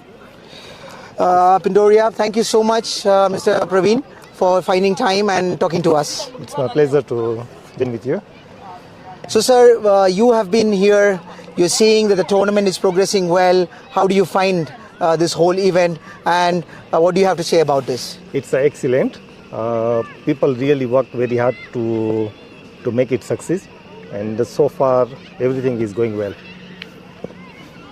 So, how do you feel that this tournament is quite different from the first edition? This is the second edition, of course. How do you think that this has been different from the first one? As a management committee, we always give a challenge to our youth team to perform better than the last year, and they always try.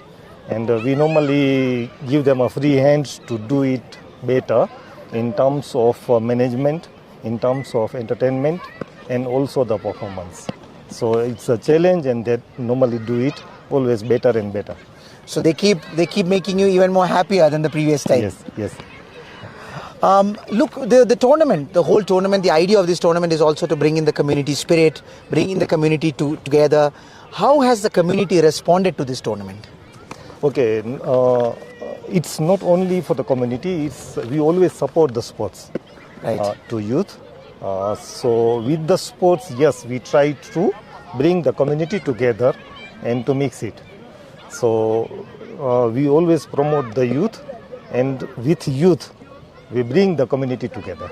Fantastic. That's a great initiative. Also, this tournament has been largely backed by your title sponsor, LAXMANBHAI Construction. How important is their role in shaping this tournament the way it has been?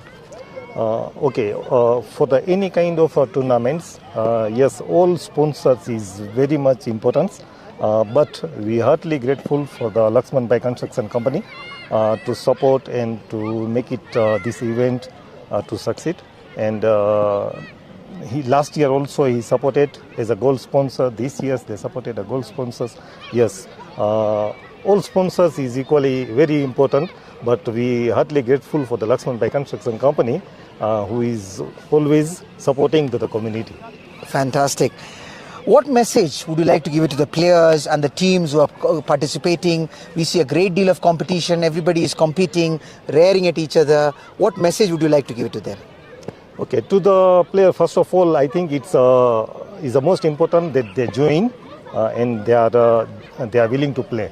That's the most important. The second thing, I'll tell them to do your best, perform your best to make it a win and succeed.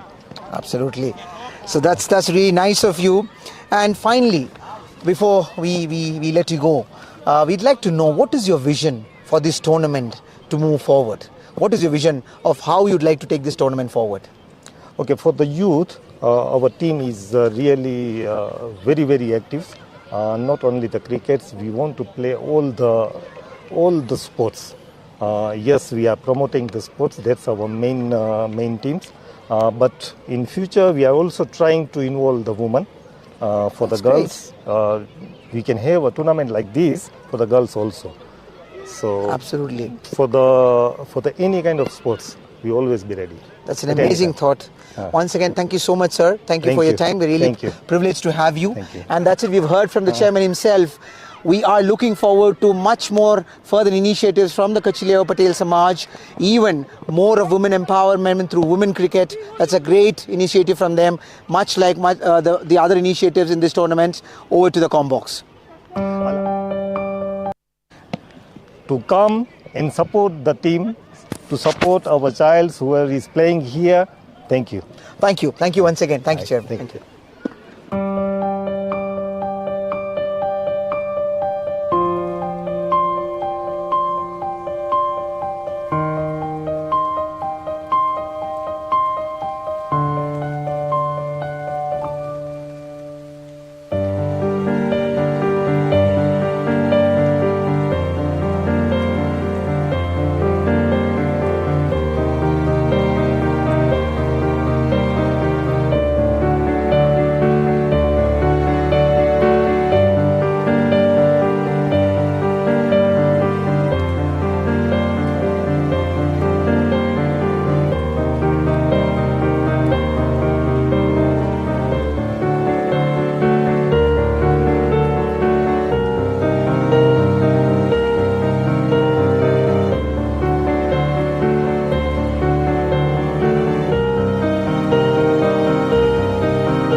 Yes, welcome to the second inning of the match between Purple Cap and Hariom Titans. Hariom Titans are bowling out Purple Cap for 136. Sorry, restricting them to 136 for 7 in 20 overs. Hariom Titans now need 137 runs in 20 overs. The match is about to bowl on the screen. It's the opening bowler for Purple Cap. Will they defend 137?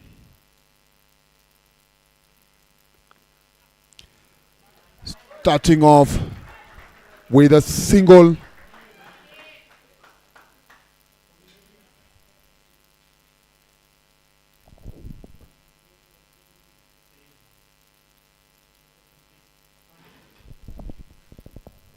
Subham Patel and Hiren Kiraya are the opening batters here for Hariom Titans, and Kitashani, the opening bowler. Subham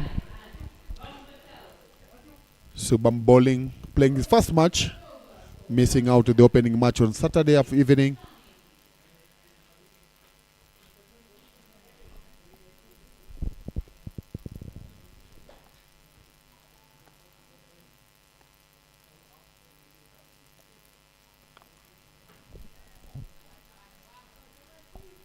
That dot ball there from Ankit Ashani.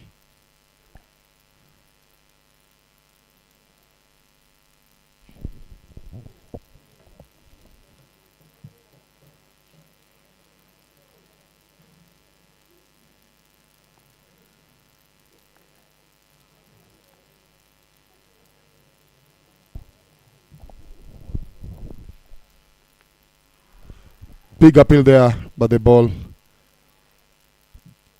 think the umpire wasn't bothered because of the height. Slow start here for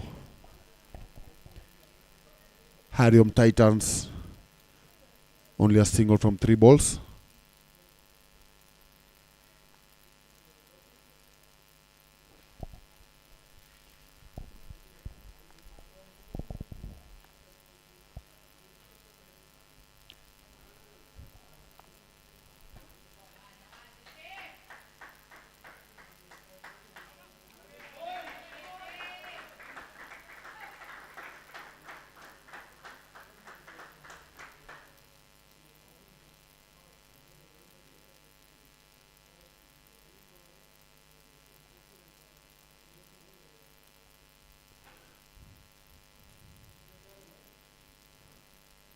Purple Cap scoring 136 thanks to Aziz Kotarias 38 and Nila Chambes 52 and Jignesh Irani 24. Put in a very good performance today with the bat. Looked like they could have scored 150 plus, but Mahendra Siyane's 3 wickets in his last over dented their hopes of scoring 150.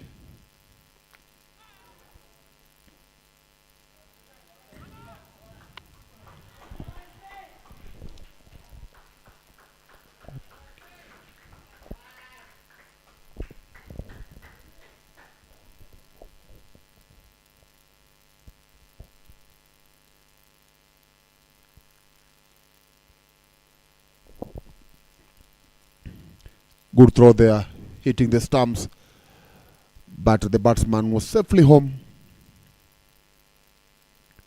Last ball of the first over, already 5 runs. Good shot there. They are rolling on their way for the first boundary of the second inning.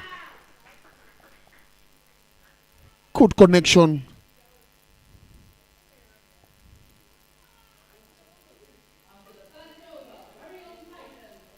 What a wonderful pull there.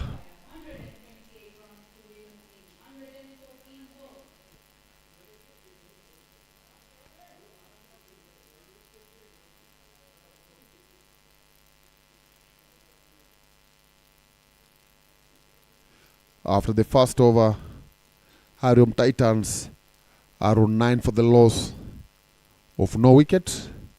Shubham Patel and Hiren Kirai are the batsmen in the middle. Chasing 136, they need 128 now in 114 balls.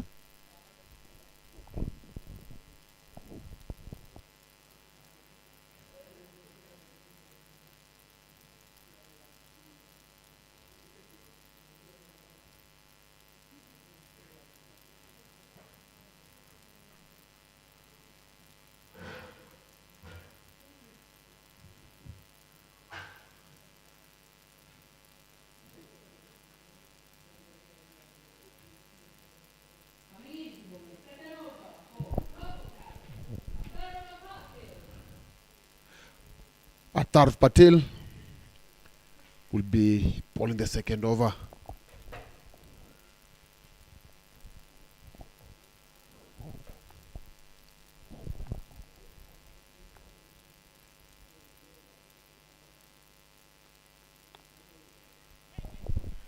Left arm bowler bowling over the wicket.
We want to thank the sponsors of this tournament, partners that have made this tournament possible, led by LAXMANBHAI Company, were the main sponsors of Season 2 of the Seri Kuchileva Patel Premier League T20.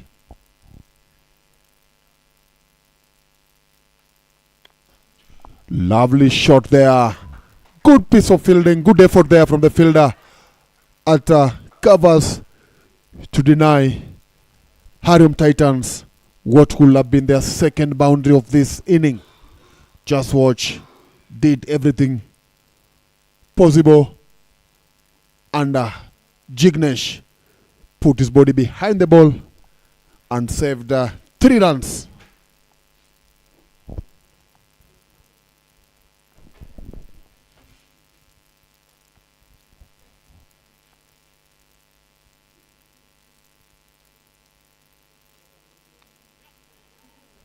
An opportunity there.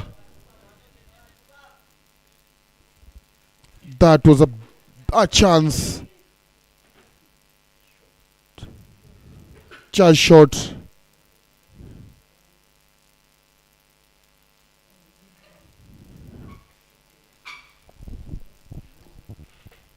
Prasad, an opportunity there for Purple Cap. A chance went begging.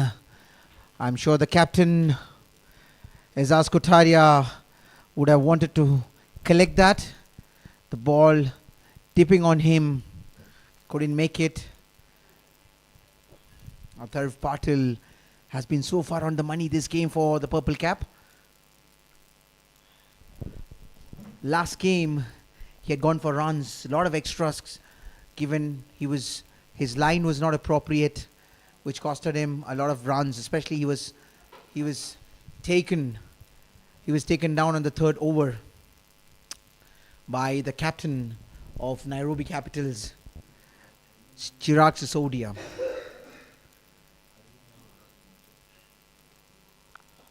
But this game, he looks like a totally different bowler. He's hitting the right areas. Seems he's taken the learning from the previous game and he's applying it very well in this game. So at the end of the second over, Hariom Titans are 13 for no loss. They have two experienced batsmen, Hiren Kerai and Shubham Patel.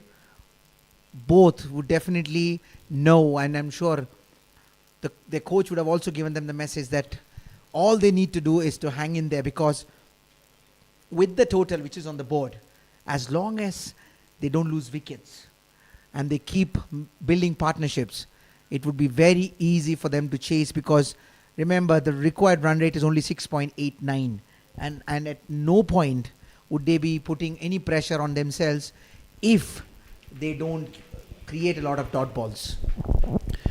You're right, and there comes Jignesh Hirani. Had a very good outing there, batting alongside Tambe, scoring 24. Now he's been tasked in to come in and early on, third over, bring a spinner. Using the condition, knows the wicket is going to favor spinners, and there's no hesitation from Aziz Kotaria bringing in Jignesh early enough to see if he's going to put them, if he's going to make them get tempted to go on the attack.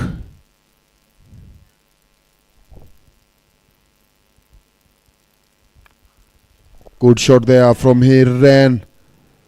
And their boundary, beating the fielder. Put in some effort, but that was not good enough to stop Hiren from scoring another boundary. First of this over, and first delivery from Jignesh. Stand and deliver, if I may use that word for this shot. A good use of his wrist, and it was good hand-eye coordination here. He saw the length, he saw it was going away. He just went after, just extended his arms and made sure that he got himself 4 runs. He didn't even bother moving his feet. If you can see on his replay, it was pure hand-eye coordination.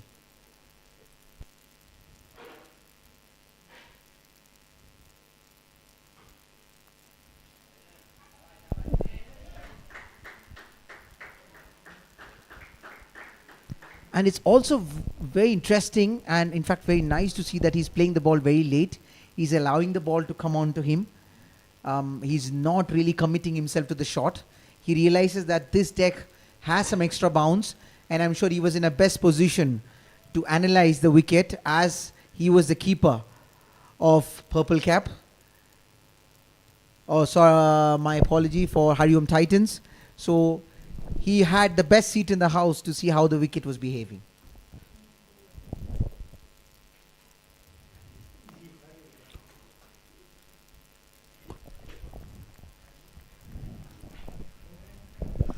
Good bowling there from Jignesh, recovering from that short ball that was dispatched to the boundary. Just hope from Purple Cap fans and the technical bench led by David Tikolo that is going to maintain the same kind of bowling. That will be a single, only one runner. I still feel Purple Cap should be attacking them a bit more, because allowing them to settle down, allowing them to take easy single is not going to put any pressure on Hariom Titans, because they know deep down that they're not going to be having a run rate pressure. If you really look at this, if the mid-on was up, this was not a single. So you will have to do a little bit of extra attacking.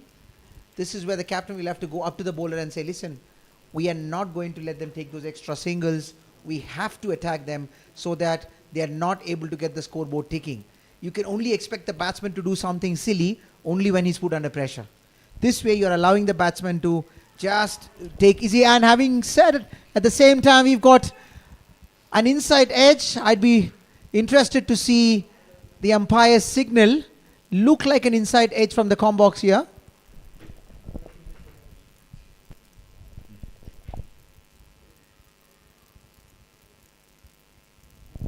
Yes, you are right. That was an opportunity there. And with that, we've come to the end of third over. Hariom Titans on 22 for the loss of no wicket.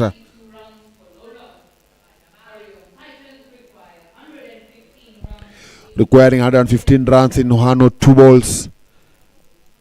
Shubham Patel on 8 from 10. Hiren Kerai 13 from 8. Hiren Kerai looks like he's the man of the mission, knows what is needed from him. Experience, playing for the host here in the NPCL League, playing for Kachileva. And he's here, knows what is needed for his team to register, win, and improve their chances of a second round progression here. Punches it nicely. The way Hiren Kera is playing, he looks like he's got a lot of time. He's playing with so much of ease. Little foot movement, not a big feet movement, but he's got a good extension of his arms, good hand-eye coordination, which we saw in the last over when he had picked up the off-spinner right outside the off-stump and deposited it towards the cow corner for a good boundary. Artav Patel bowling his second over on Sunday. He picked up 5 for 18 as Stray Lions beat Kenya Kongonis by 9 wickets. He helped his spell helped Stray Lions bowl out Kongonis for 42 in just 20.3 overs. A target that Stray Lions managed to get in just 6.2 overs. So he's a bowler that can actually well kept there by the wicket keeper.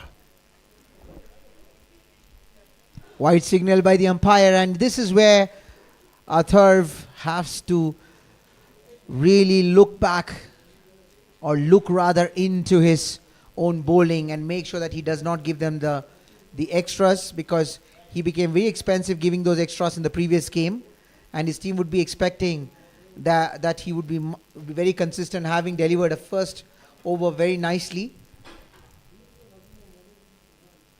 He steams in for the next delivery, goes for another wide, looks like it's yet another wide, and Dan Aquino, I just hope that we are not going to see a repeat of the second over of the first game against Nairobi Capitals, when he came, delivered a first over very well, and then ended up being super expensive in his second over. He would have also expect that it doesn't become another nightmare for him and his team. Yes, if you remember very well, on that day he bowled 7 wides, conceding 40 runs from his 4 overs. Again, there's another wide, and this time is a 5 wides. That is already 7 wides. I just hope that for the purple cap that we are not seeing a repeat of what we saw in the previous game. Athar is, I have seen him, as you rightly said, in the NPCA Cricket League. He's a good bowler. He shapes it in towards a right-handed batsman.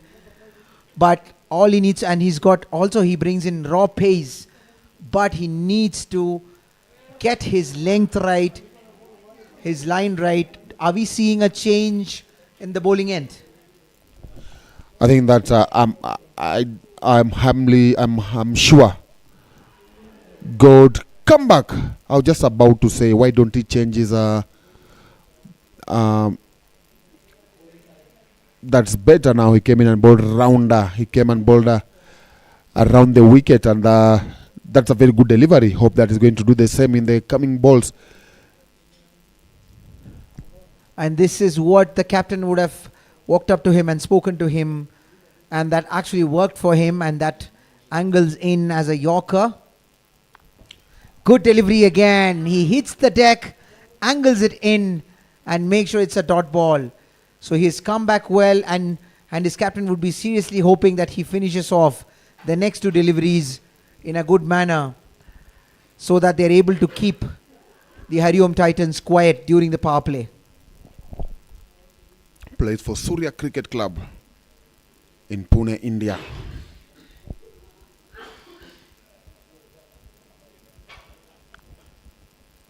What a bowling. This, just see what he's done. He just changed one thing and it's working well for him. I wish he realized the same last weekend, because last weekend he kept on bowling over the wicket, and things weren't working. But today, immediately he bowled those 5 wides, he changed and came round over the wicket, and 3 dot balls. I'm sure they would have had a coach, they would have had a discussion with the coach and the team management. They would have looked at it very closely, and if a similar situation arises again, they would have prepared themselves. And this is exactly what we see. As a result of the preparation, what has eventually culminated is a good over from Atarf Patel. What a ball! What a comeback from him. Needing 108. Hariom Titans are on 29 for the loss of no wicket at the end of 4 overs. See, this particular tournament has offered a lot for the fast bowlers, especially with the wicket being hard, giving an extra bit of bounce.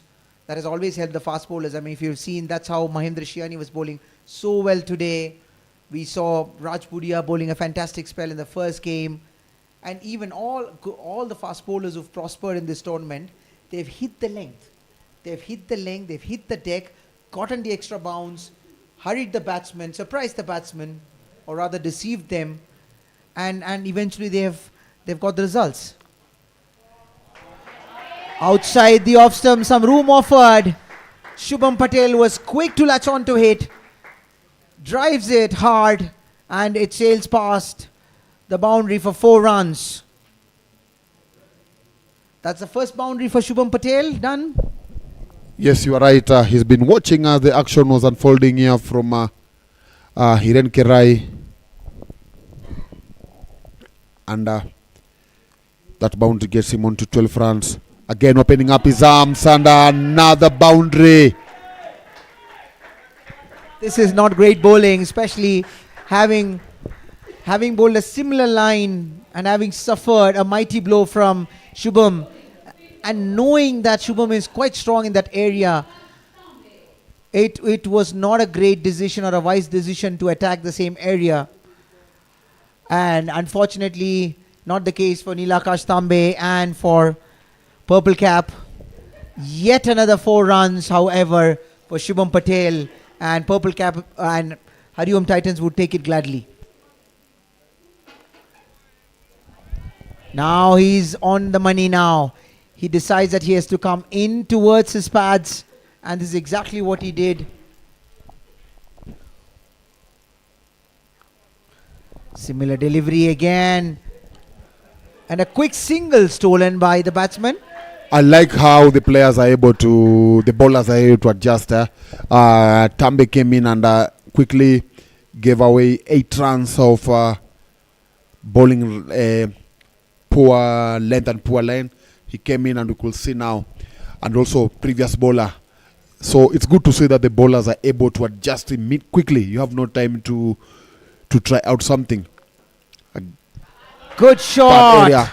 What a shot. Pitched up. Room offered. Hiren grabbed it with 2 hands. Leans into it. Goes through the shot.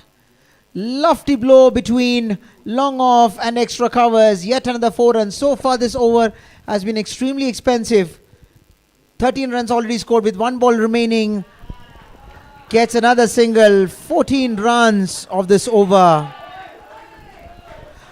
In fact, they've stolen 2 runs. This is excellent running between the wickets from Hariom Titans. The captain of Purple Cap, Chirag Sisodia, Azaz Kotaria, is not going to be very happy about it. Getting 2 runs on the last delivery. And this over, 15 runs done. Does it really change the complexion of this game? Of course, now they'll know that they have put pressure on the fielding side. So I'm sure they're going to continue with that, and I'm sure that maybe the fielding side, that is Purple Cap, makes some they panic and make some mistakes. So as far as I'm concerned, now they're on the driving seat and they won't be backing off anytime now. Raj, welcome back. Coming in on Harion Titans are on 44 for the loss of no wicket. Previous, the last over, conceding 15 runs, Nil Tambe. The only thing I'd like to say is I think where the difference has made today is that SP coming in for the Hariom Titans, he missed out the first game as he wasn't in town. And coming back in today for the Hariom Titans, a brilliant opener for the Sikh Union as well.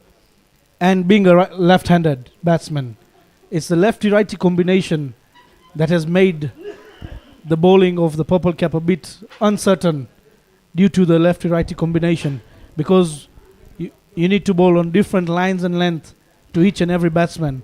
Both the batsmen are different. One is a right-handed, one is a left-handed. So according to that, it's becoming a bit difficult for the Purple Cap bowlers to adjust. Yeah, you are right. And as I said earlier, is that you need to adjust as quickly as possible. You have no time to try out anything. If something is not working out, you need to change as quickly as possible. And that's sometimes it becomes difficult when you've got righty, lefty batting at the same time.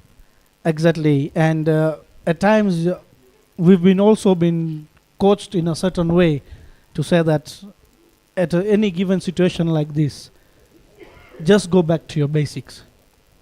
Just bowl to that line and length. Don't try anything fancy. Keep it the way it is. Let the batsmen do whatever they want to do. A brilliant ball there for Mizaz Kotaria, the captain, who brings himself in for the 6th over and the last over of the power play. Almost ball running towards, not really, but an inside edge. No harm at the scoreboard. The captain knows what is needed of him. 2 runs so far. Good. Up in there, straightly played, and what a catch that is by Ankit Asani to get rid of the left-handed batsman Shubham Patel on 18 runs.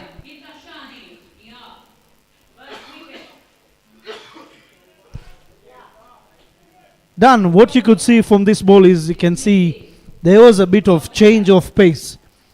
For the beginning of the 5 overs, the bowlers that came in to bowl were just continuously bowling the stock ball. There was no change of pace. There was nothing like short of a length. There was nothing like a Yorker.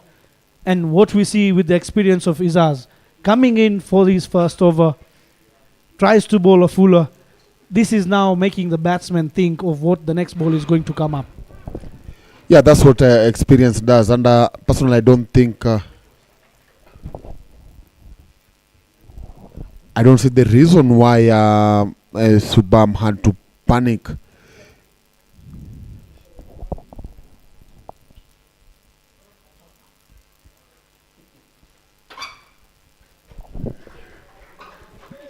Yes, a wicket down. A wicket down for Hariom Titans. Satish Irani coming in.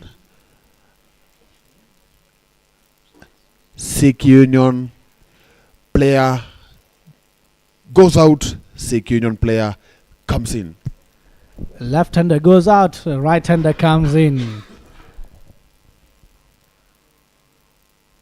46 runs for the loss of 1 wicket after 5.4 overs is the total standing in for the Hariom Titans. They require a further 91 runs to win of 86 balls. Just over a run a ball, required run rate of 6.35. Are they going to build a steady partnership from here on and take the first win. A shout for an LBW. Umpire says not out. Good shot there.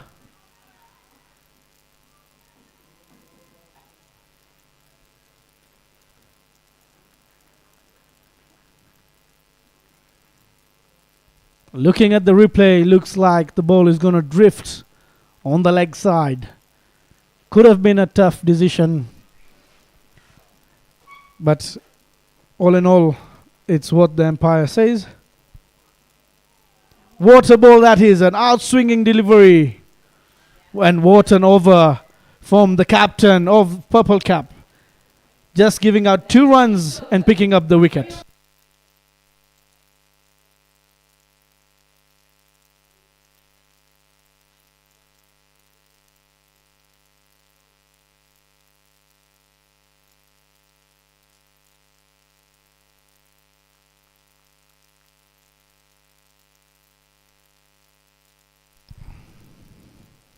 And that is end of the power play. That means the field is now open.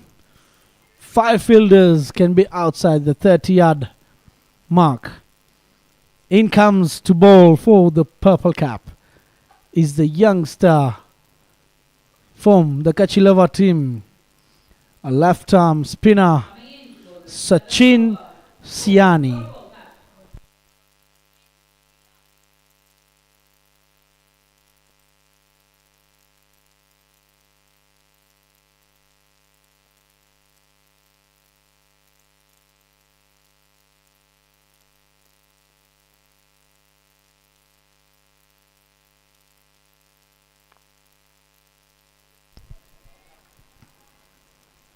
Straight away on the mark. No harm from Hiran. Respectfully played there.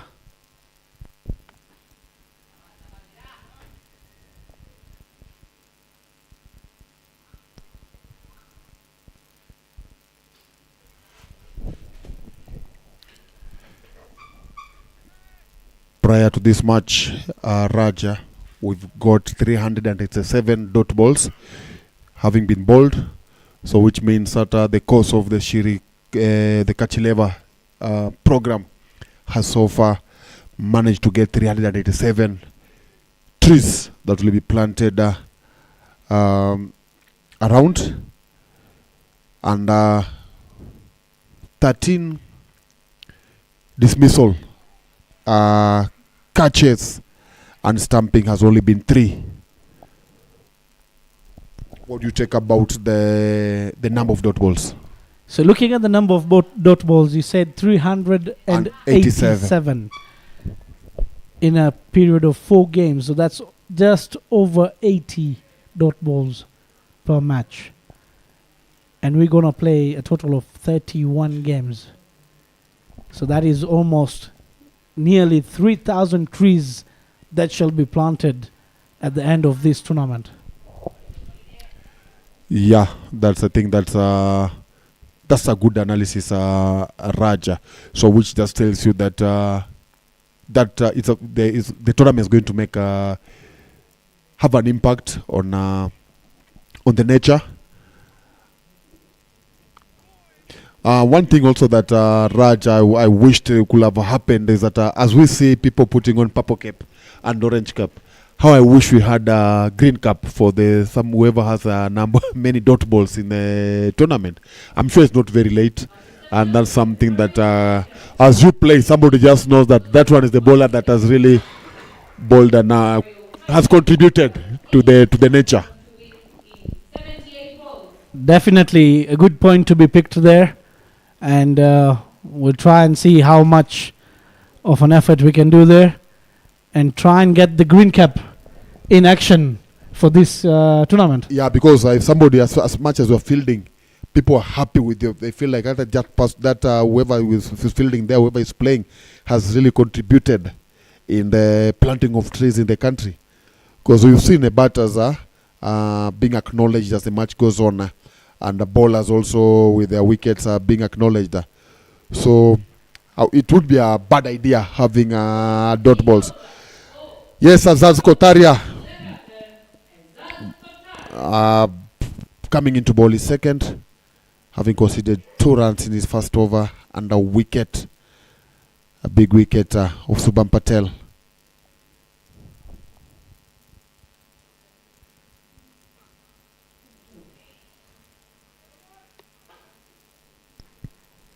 That's good bowling there. Experience coming in handy.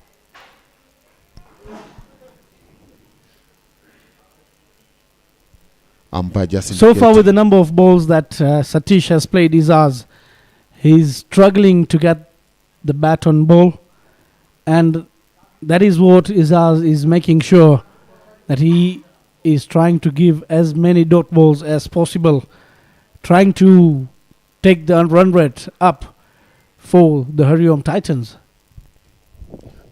And with that, what we're likely to see, you're going to see pressure piling. That's another dot ball. We're going to see pressure piling, and if that piles, they lose the plot, and it would be a surprise that they might end up losing a wicket any time from that. Definitely, and this is what the non-striker Hiran needs to be very keen of. He shouldn't be carried away saying that Satish isn't able to score, so let me try and recover for him, and then he ends up losing his wicket. Finally managing to get to the non-striker end and to give Hiren Kerai, who is on 22 from 20 balls, a strike.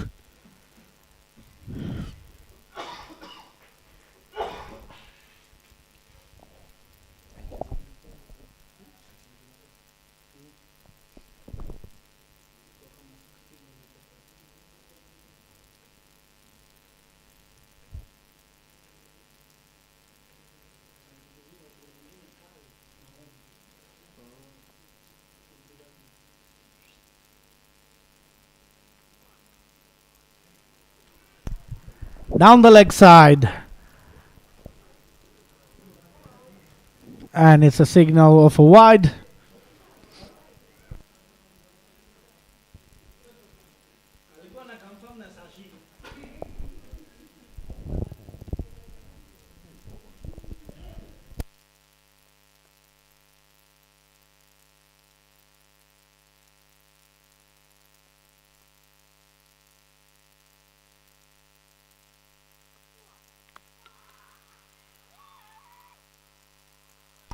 Water ball there from Izaz Kotaria, and you can see from the celebration he's picked up one of the best wickets for the purple cap, taking the wicket off Hiren Kerai. As I was just previously mentioning, that the dot ball pressure from Satish asking Hiren to up the run rate. A fuller ball, Hiren gets an inside edge, losing his leg stump. And that's how pumped Izaz Kotaria is. So at the fall of 2 wickets, the Hariom Titans are on 52 runs after 7.5 overs. The run rate just at the margin of 7. Takes in the new batsman, Samar Gajjar, a left-hander professional from India. Back into the left-right combination. Look at the celebration from the skipper. Knows how important that wicket was. Knows how big that wicket can change the fortunes of this match.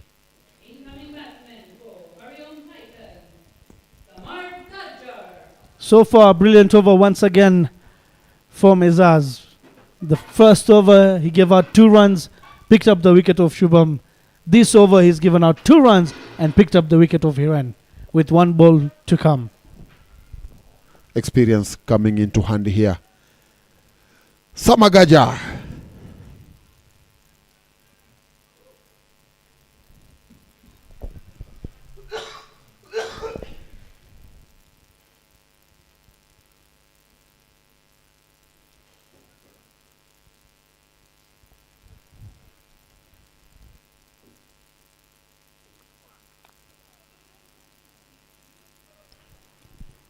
A brilliant over there for the Purple Caps, giving out 2 runs and a wicket after 8 overs. Hariom Titans 52 runs for the loss of 2 wickets. Hariom Titans require 85 runs to win in 72 balls.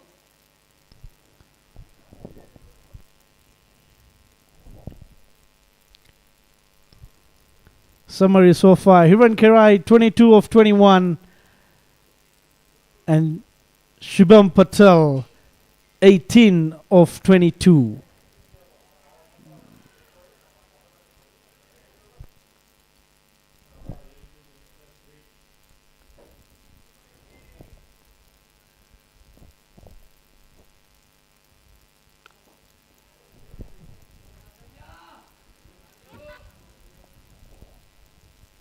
Good chase there for 2 runs. Youngster Sachin Devji Shiani conceded 4 runs in the first over. Keen to see how he's going to bowl this second now with the field open. Dot ball. Do you think is a great move there done from the captain of Purple Cap? Samar Gajjar is a left-handed batsman and Sachin is a left-handed bowler who's going to bowl the ball inwards towards the left-hander. Do you think it's a great move when you have a left-hander in to bring a left-arm bowler? I think that's a good one thing that I'll say that I've been saying it. This tournament is just a learning experience for the youngsters. Just also make them also think on the line they're going to bowl. Sorry to say, but you cannot do anything for him. Put him in that deep sea. See how he's going to react. And so far it has worked out for him because he's bowling onto his field. Because normally you expect that somebody feeling that before I adjust, you bowled a number of loose balls, put you under pressure. No, the young man has really come out very well, and good work to from the captain to trust him.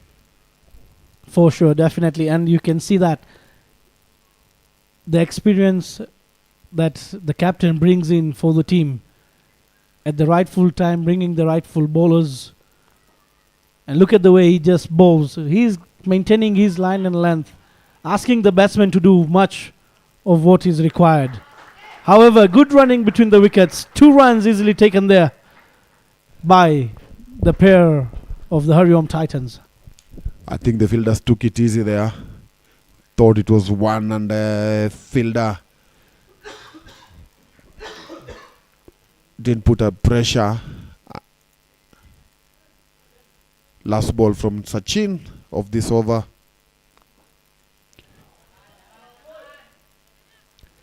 Good pace of fielding there. 2 runs to complete Sachin's second over. After 9 overs, Hariom Titans are 59 for 2. 59 runs for the loss of 2 wickets. Hariom Titans I was just having a look at the last 4 overs. 2 overs bowled by Sachin, 2 overs bowled by Izaz have just given out 15 runs, and they've got 2 wickets in the last 4 overs. Will this make a big impact in the run chase for Hariom Titans? Of course, because now what they're going to do is that they're going to look at how much they need, and you could say they need 78 from 66 balls. You've got 2 new batters, because Satish, he seems to be struggling, and he's not that. Satish is not a big hitter, so pressure will pile on him, and he'll end up making 1 or 2 mistakes. Oh, spoke too soon. I spoke too soon, and he gets a maximum. Dan, I think he heard you there, and he's like, don't tell me I'm not a hitter. I'll show you what I can do. I take my words back. Good shot there from Sikh Union's bats all-rounder.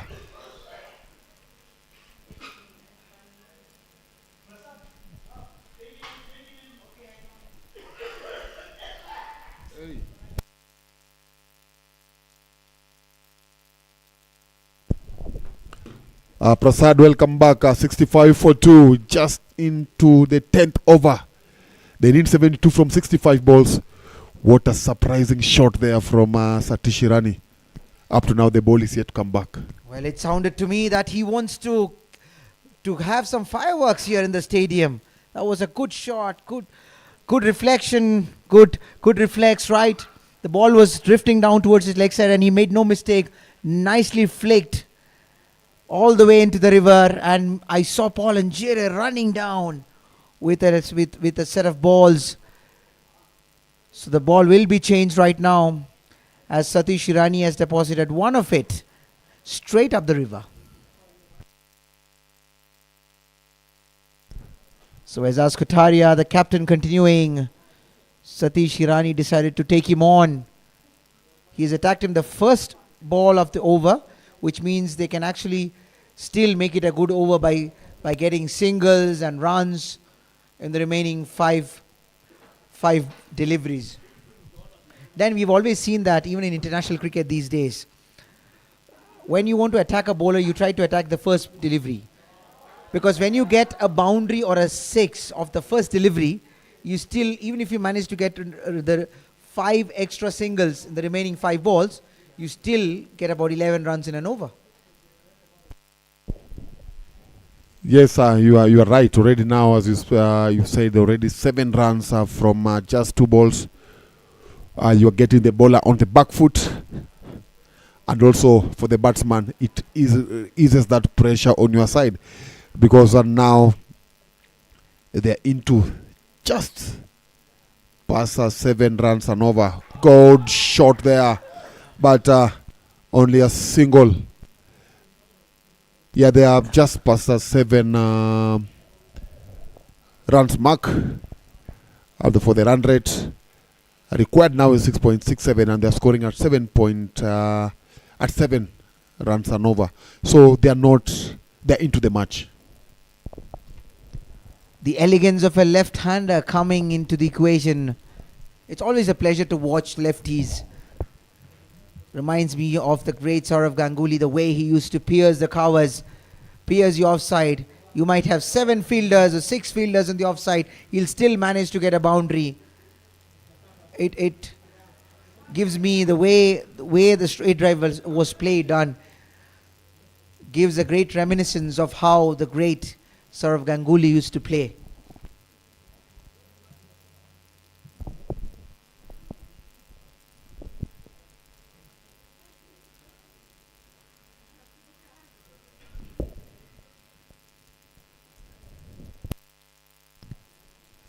To continue the proceedings, Azaz Kotaria steaming in.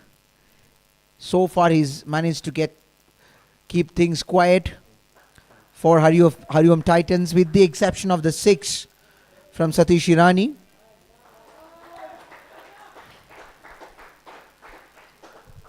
Maybe another couple of more wickets and we can see a different game altogether. I can see a great game shaping up, which might just go towards all the way to the wire.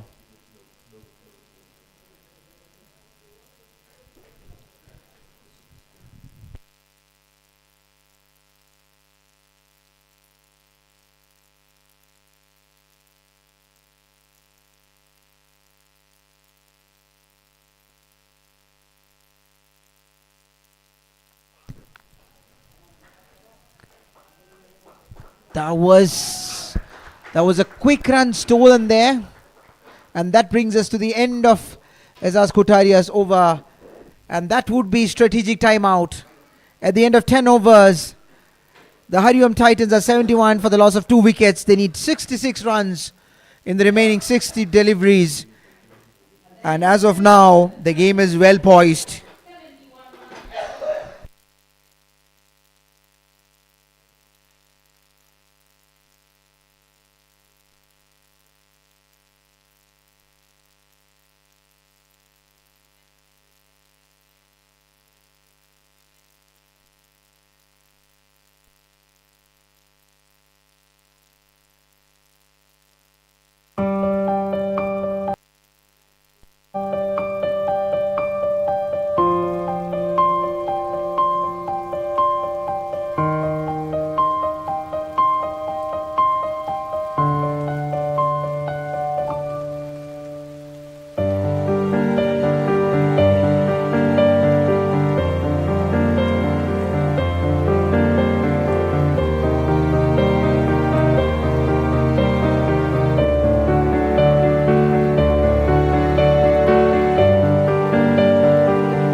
So Ankit Ashani has started the proceedings after the strategic timeout. There's a big appeal here.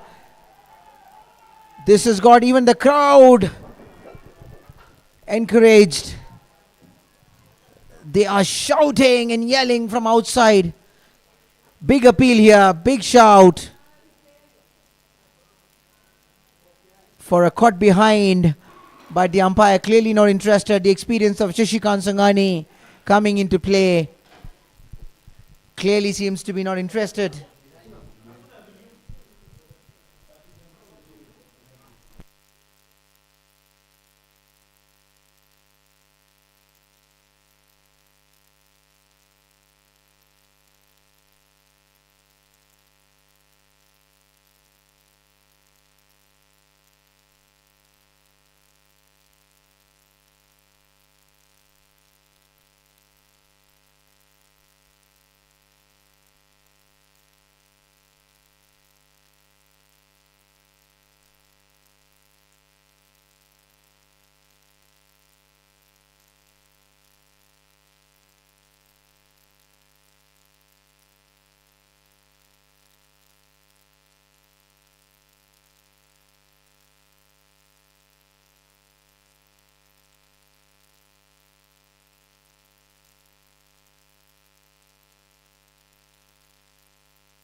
Ankit Ashani has been right on the money. Looks like the coach has whispered those magical words in his ears. He's just bowling like a dream. And the first two deliveries creating all sorts of problem for Samar Gajjar with the ball shaping away from him. And yet another repeat. It looks like it has been an action replay. Oh my goodness, there's a single being stolen here. There's an appeal here. It's all happening at the Kachileva Patel Samaj T20 LAXMANBHAI Construction Nairobi T20. This seems to be an interesting contest between Purple Cap and Hariom Titans. As the match is progressing to the fag end of the innings, we are in for some great cricket. Joining me is Dan Aquino, all the way from Barbados. Thank you. I wish I was from Barbados. Those that know me will say I'm from Busia.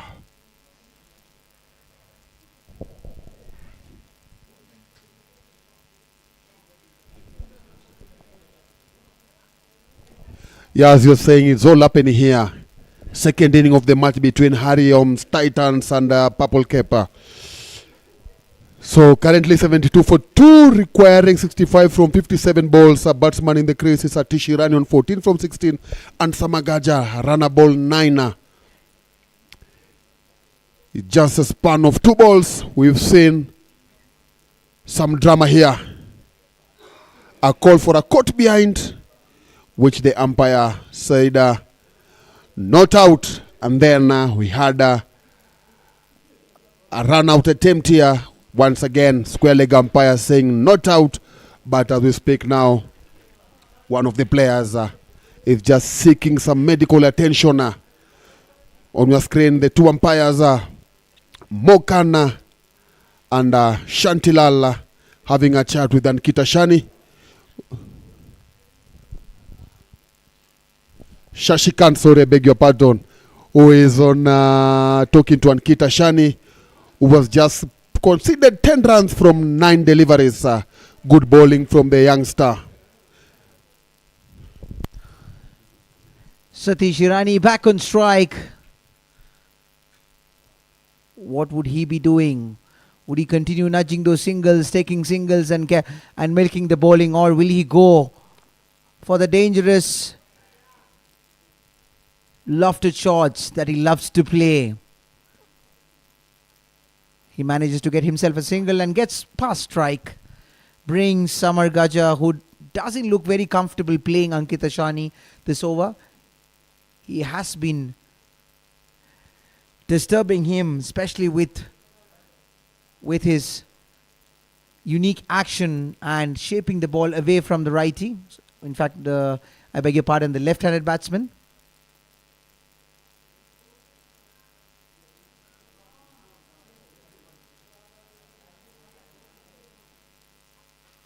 We are awaiting the start of the game. A minor delay there. Some crowd intervention. This time, full delivery onto the stumps. Driven down the ground by Samar Gajar. Get himself a single. He looks to go for the second run, troubling the fielders. But not to be the case. Collected well by the keeper, Dilkush Vikaria. 3 runs conceded only so far in this over. The captain of Purple Cap would be very happy with Ankit. It would be interesting to see how Satish approaches the last delivery. And with if we have another couple of overs done with just 3 runs or 4 runs, you will see the run rate creeping up and it might look a totally different game then. Shortish delivery. Hit hard but collected well. Is it Nikhil Hirani who has just taken the catch? Looks like Nikhil Hirani. This could be a turning point of this game. Yes, it is Nikhil Hirani. There's all smiles in the faces of Purple Cap players. And why shouldn't they be happy? They've sent Satish Hirani back to the pavilion. Short delivery, wanting to go the full Monty. Does not connect well and ends up in the safe hands of Nikhil Hirani. And that's wicket number 3 for Hariom Titans. It has paid off. Disciplined bowling there from the young man has paid off. Look at his celebration. The wicket keeper running to give a thumbs up, a hug to Hirani. Satish Hirani being caught by Nikhil Hirani. Again, if you really look at the review, done, you will see the extra bounce and Satish not able to complete his shot. The full extension of the arms does not come in because there is this extra bounce which hurries the batsman a little more. If he would have extended his arms completely, this ball would have definitely cleared. But you can see again in review, there's this extra bounce and just hurries him a bit. He's not able to free his arms completely and ends up finding the fielder. Good observation there, Prasada. Yes, you are right. With that extra bounce, he wasn't able to clear the boundary as he had intended to. And one thing also, good fielding placement by the captain. Sachin Devji bowling his third, 11 runs so far conceded from his 2 overs. This is one great prospect, Sachin Shiani, but having said that, good fielding. Good fielding stops. Good football skills there from... Seems to have impressed you. Seems to have impressed you with his football skills, done? Yes. Watch again. There he goes. Realizes he can't get down and decides, let me do my football skill and...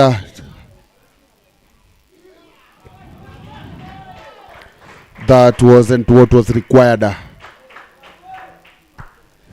Unfortunately, Sachin has been little away from his line in this over. He's a very good young lad.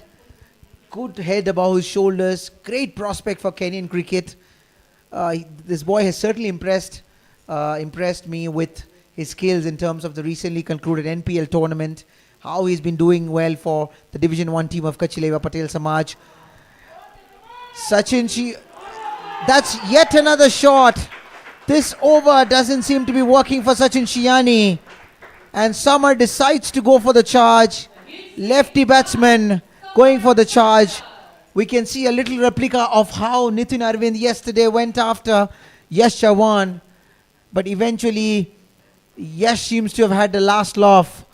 But in this, it would be interesting to see how Sachin is going to come back. He's got He's a strong-willed player. He's definitely going to come back strongly. Another length delivery, and I don't think it's going to help his cause at all. He is off the mark. Now he's under enormous pressure. Remember, he's a young boy. I'm sure a lot of thought would be coming into his mind. He was hit for a boundary, 2 runs, 6 followed by another 6. Now it would be very interesting. A lot of thoughts would be going in his head, butterfly in his stomach. Now it would be very interesting how the captain needs to go up to him and talk to him and make sure that he's able to deliver where he wants to do it next delivery. It will be quite interesting to see. Good comeback. And also good cricket from Samar Gajjar. He decides, but he goes for the second run. This is something which has been the hallmark of this tournament. I am superbly impressed with the running between the wickets, not just of one team, but every team in general. They have realized that they should not be leaving any chance of getting an extra single or an extra double, and that's exactly what they've been doing. Straight down the ground. What a drive that is. Fielder tries to cut it, but goes past the fielder.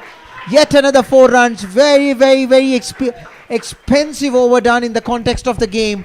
Could this be the over that would have changed the game in the favor of Hariom Titans? That has been a very, very big over there. Already 24 runs in that over. That is big. It's been a very big over. It's an over that the skipper and the coach didn't expect that to happen. 24 is quite a big big runs here this particular time. Now, and what has this done is straight away it has pulled the net run rate, required run rate, to 4.88 from 7.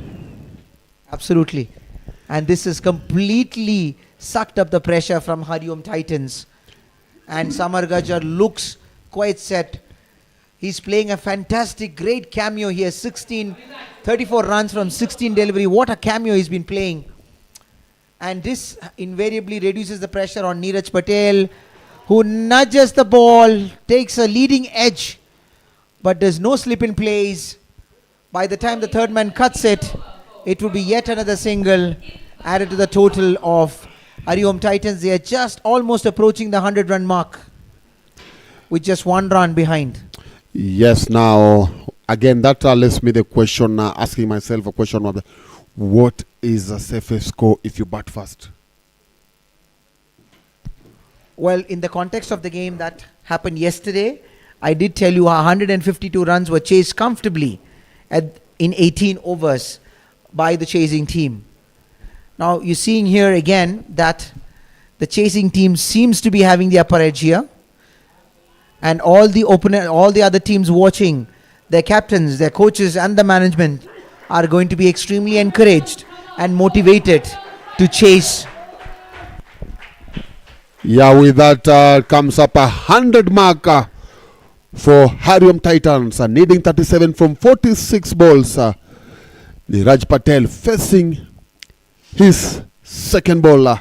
He's just been watching the last 10 or so balls. Samar Gajjar doing the work. Tried to bounce it, but kept a bit low for a dot ball, much needed dot ball. 37 from 45 balls, needing required run rate 4.93. That is that previous over was a big blow to them, to Purple Cap. Absolutely done. Couldn't have agreed more with you. Certainly a game-changing over.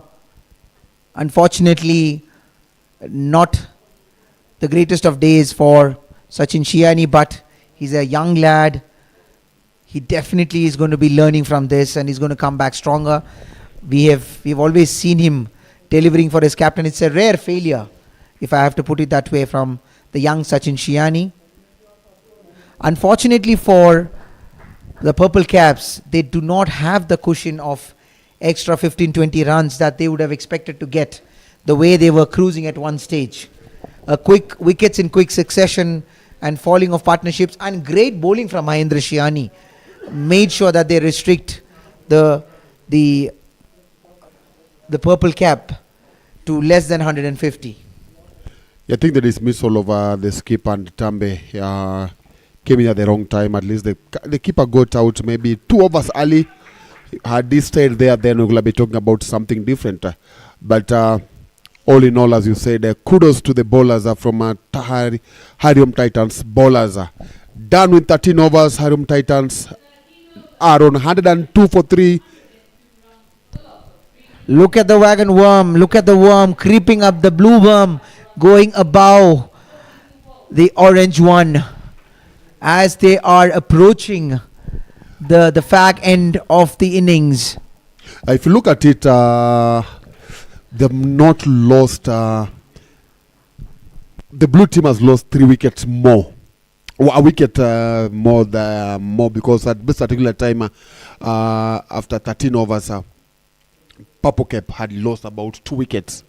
They lost 2 wickets, but now we're witnessing Hariom Titans have lost 3, and the captain comes in to bowl his last. I think this is the time for him to come. If he can get 1 or 2 wickets in his last over, then leave the other job to be done by your other bowlers. It will be a good thing. There's no good time for him to come than this. As Hariom Titans, they would be looking forward to just play Azaz Kotaria off. They know Azaz has got only 1 over to go. If they could still manage to get 5 runs or 6 runs from this over without giving him any wicket, I'm sure Hariom Titans would be very happy, because they know that they do not have any run rate pressure. And with the experience of the captain himself, Neeraj Patel, and Samar Gajjar, who's looking quite set, I don't expect anything silly from either of them in this over.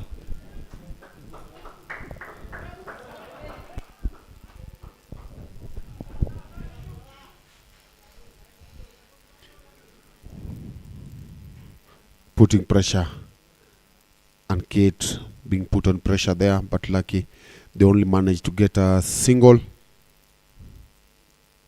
Samagaja making all the difference here, has proved that he's capable of getting the boundary at ease. Stepping out and connects it for yet another boundary there. What a lovely looking shot from Samarth Gajjar. You were just talking about his class and classy way of playing. Steps down, picks the length early, creates room, flashes the bat completely, and the ball sails past the boundary over the covers.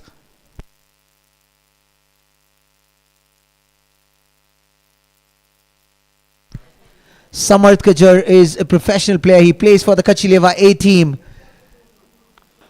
and he's displaying his class. Now yet another straight hit, straight past Azaz Kotaria. He is not looking at the bowler.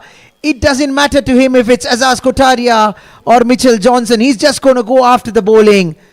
He looks set, and he is not going to leave any stone unturned to make sure that his team is finishing early enough and getting not just the point but also a healthy run rate.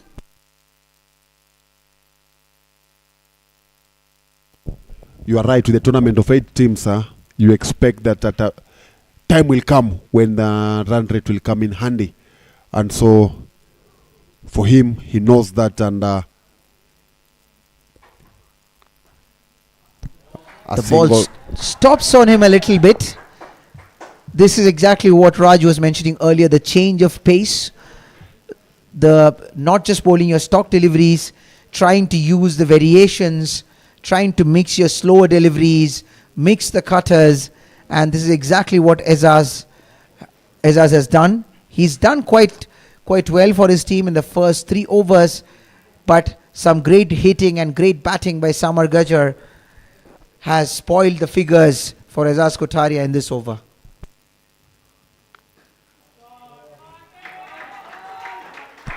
finds the gap again. Now it's Neeraj Patel, the captain himself, joining the party. He realizes that Samar has been quite effective stepping down the track, because they've realized that Ejaz has been trying to hit the deck. Both of them, what they did is he really observed Samar creating some room and hitting towards the extra cover. Now he creates room, goes a little away from the leg stump, creates room and frees his arms between the covers and the extra cover fielder. And the moment it has left his bat, it had 4 runs written all over it. That was a big over. Azaz Kotaria finishing his spell of 4 overs with 2 wickets for 31 runs. Harriums, they are on the driving seat here. I'm sure they are happy lot, needing 20 from 36 balls with 7 wickets in hand. I believe they are bringing in their ace bowler, Atharv Patel. But I fear it might just be is it a little too late for the for the purple cap? They just need 20 runs and Samar Gajjar looks set. It would be interesting to see how he's going to approach Atharv Patel in his second spell. What a shot! What a lovely looking shot! It can't get better than this, ladies and gentlemen. This is sheer power, sheer class. Extension of the arms. He saw it was outside the off stump. Full delivery. Clears the front leg and hits it past the extra cover region for a massive 6. Samar seems to be in some sort of a hurry. He wants to have his dinner fast. He wants to go back home and sleep fast.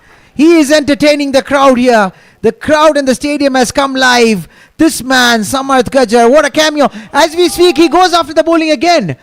This is yet another lofted shot. He is going helter-skelter here. He is bringing the crowd and the entire stadium on fire. Ladies and gentlemen, Samar Gajjar, he is playing one hell of an innings here and bringing the whole game alive and doing it the best way for Hariom Titans. Yes, that is the best way for him to wrap it up. He is really proving that he's a professional by the way, the kind of shots he's playing, how he's taking on the bowlers, how he's making it difficult for the captain to adjust his field. You could see now Patel trying to make changes. I won't want to say that it's a little too late, but he's already created that damage. He's done all the work. 13 from 34. Neeraj wants to play his shots as well. He realizes that they are almost inching at the brink of getting that 2 points on the table. He knows that they are almost on the brink of victory. So he wants to join the party and play his shots. And why not? He's allowed to do that. Because the man who's standing on his non-striker, Samar Gajjar, has played one of the best cameos that we have seen in the tournament so far. Keeping his name. What a shot! Full toss. Given the punishment that it deserves. A lofty shot over the point fielder. And it had 4 runs written all over it. That brings them to just 9 runs more. That is needed of them to be able to get a victory on the board.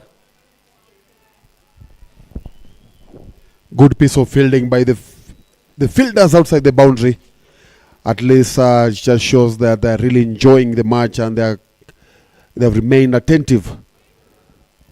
Because I'm just worried that had they not been watching what is happening, then we'll have been having a different case, because the ball just went straight to where they were seated.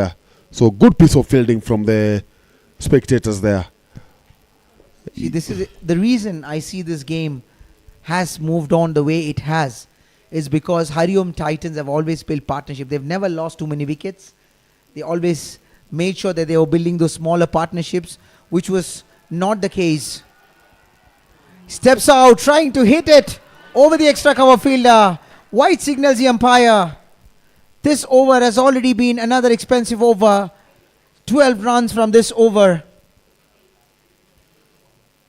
Bringing with that extra, Hariom Titans are 1 inch, 1 step closer to getting those 2 points on the table. 8 needed from 31 balls. We could say this is dusted.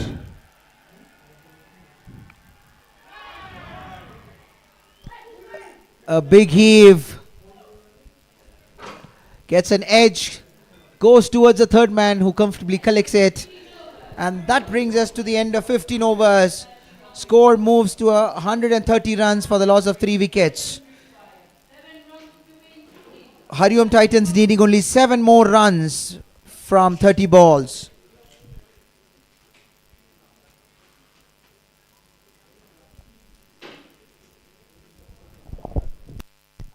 We have been entertained.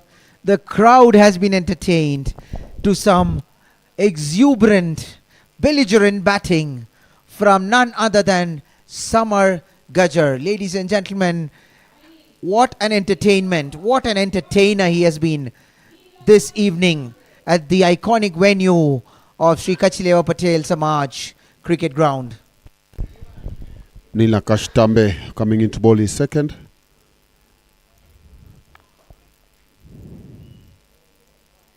The first one was a big one for him, conceding 15. Now coming in, it's only few runs. Hit hard. Goes to the long off fielder who throws it back. Now, what is Samar thinking? Is he going to hit another 6? Would he finish this game off with a 6er? I have a feeling he might just decide to go after Tambe. And I feel if Tambe is, this could be his favorite shot, a slog sweep. He was going for it. You are right, you saw it. He was almost going down his knees.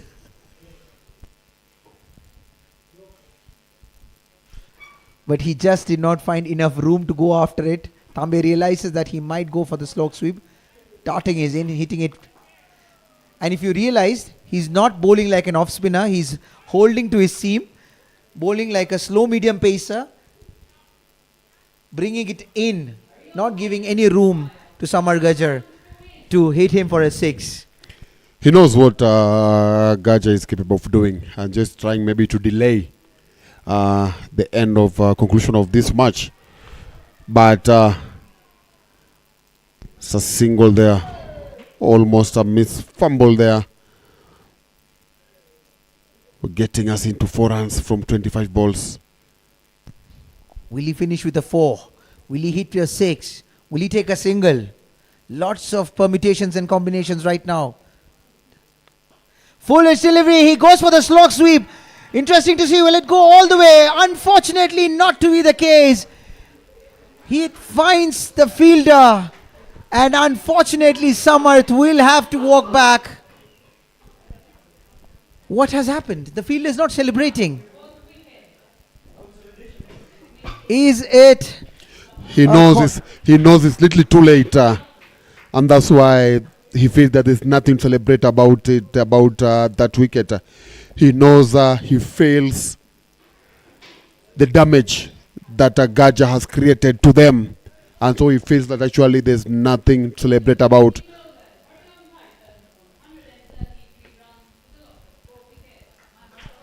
The crowd and his own teammates giving him a standing ovation.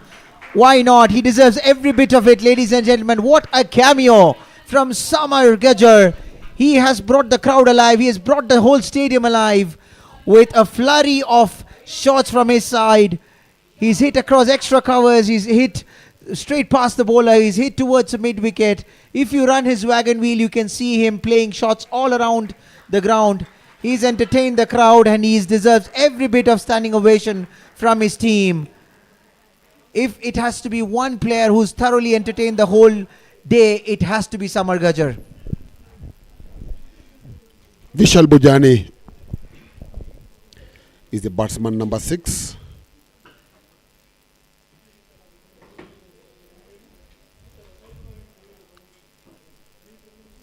Nilakash Tambe picking a wicket there for 18 runs, considering only 3 runs in that over. Tusha Vagani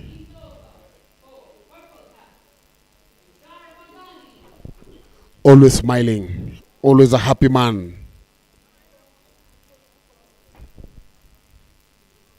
Looks like Samar's innings has even made him happy. Yeah, he's happy coming into bowl at this time now.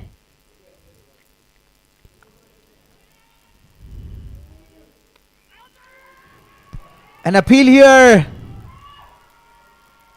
Umpire signals towards the third umpire. We have a review for a run out.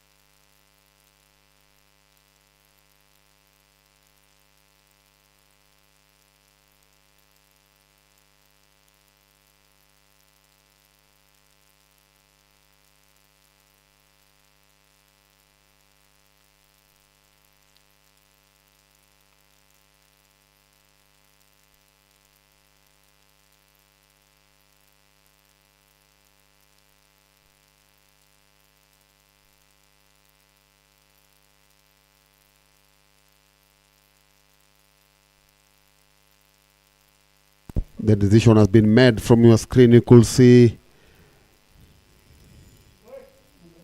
is out.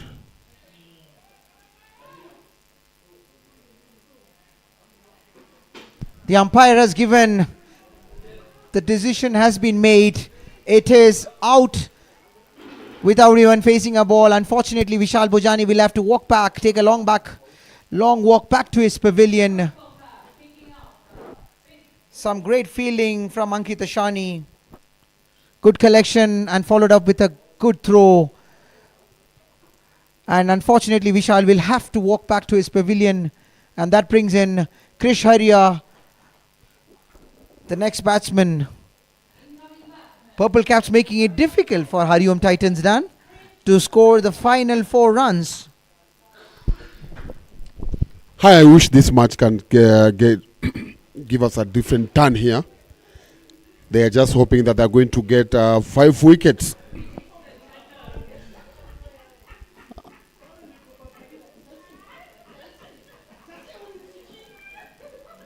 Niraj Patel on 14. Krisharia coming in. 4 runs required from 23 balls. Tushar Vegani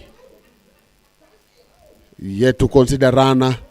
The first runner that he was to consider, resulting into a run out to get out Vishal Bujani for a duck without facing any ball.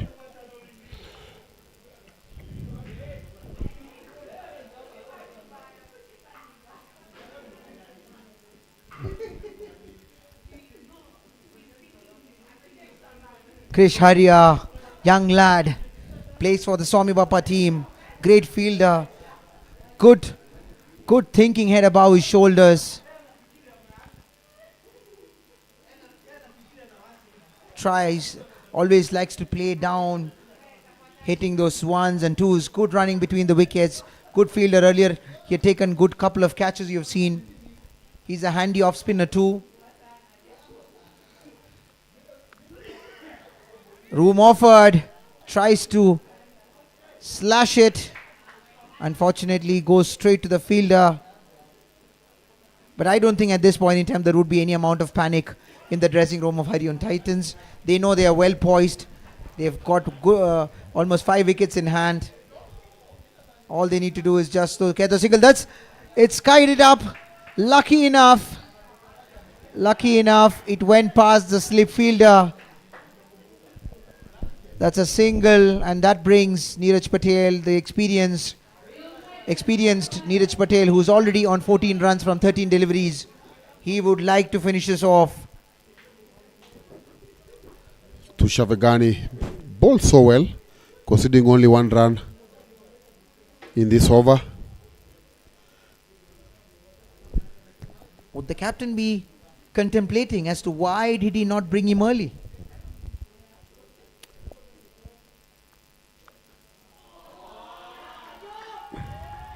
As we speak, it could be the commentator's curse that he bowls a full toss, given the full treatment by Neeraj Patel, hitting it, sweeping it, slog sweep all the way for a big 6, finishes it off in style for his team, the captain of Hariom Titans. And with that, Hariom Titans had made sure that they get the much needed 2 points, opening their account. From the combox here, this is Prasad and Dunn signing off for the day. We'll see you again tomorrow, ladies and gentlemen, for yet another game at the Sri Kachileva Patel Samaj, Nairobi. Good evening, good night, Shubhratri.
the Match award goes to Mahendra Shiani.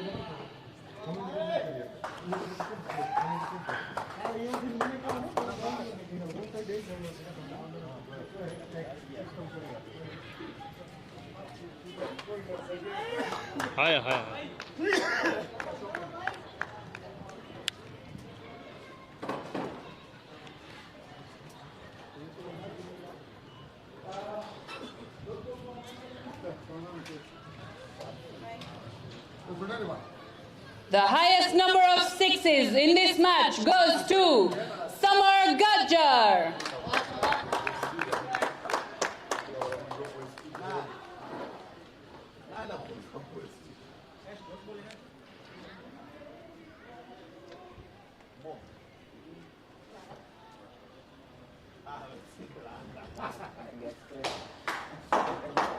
The most number of dot balls of 12 dot balls in this match goes to, once again, Mahendra Shiani.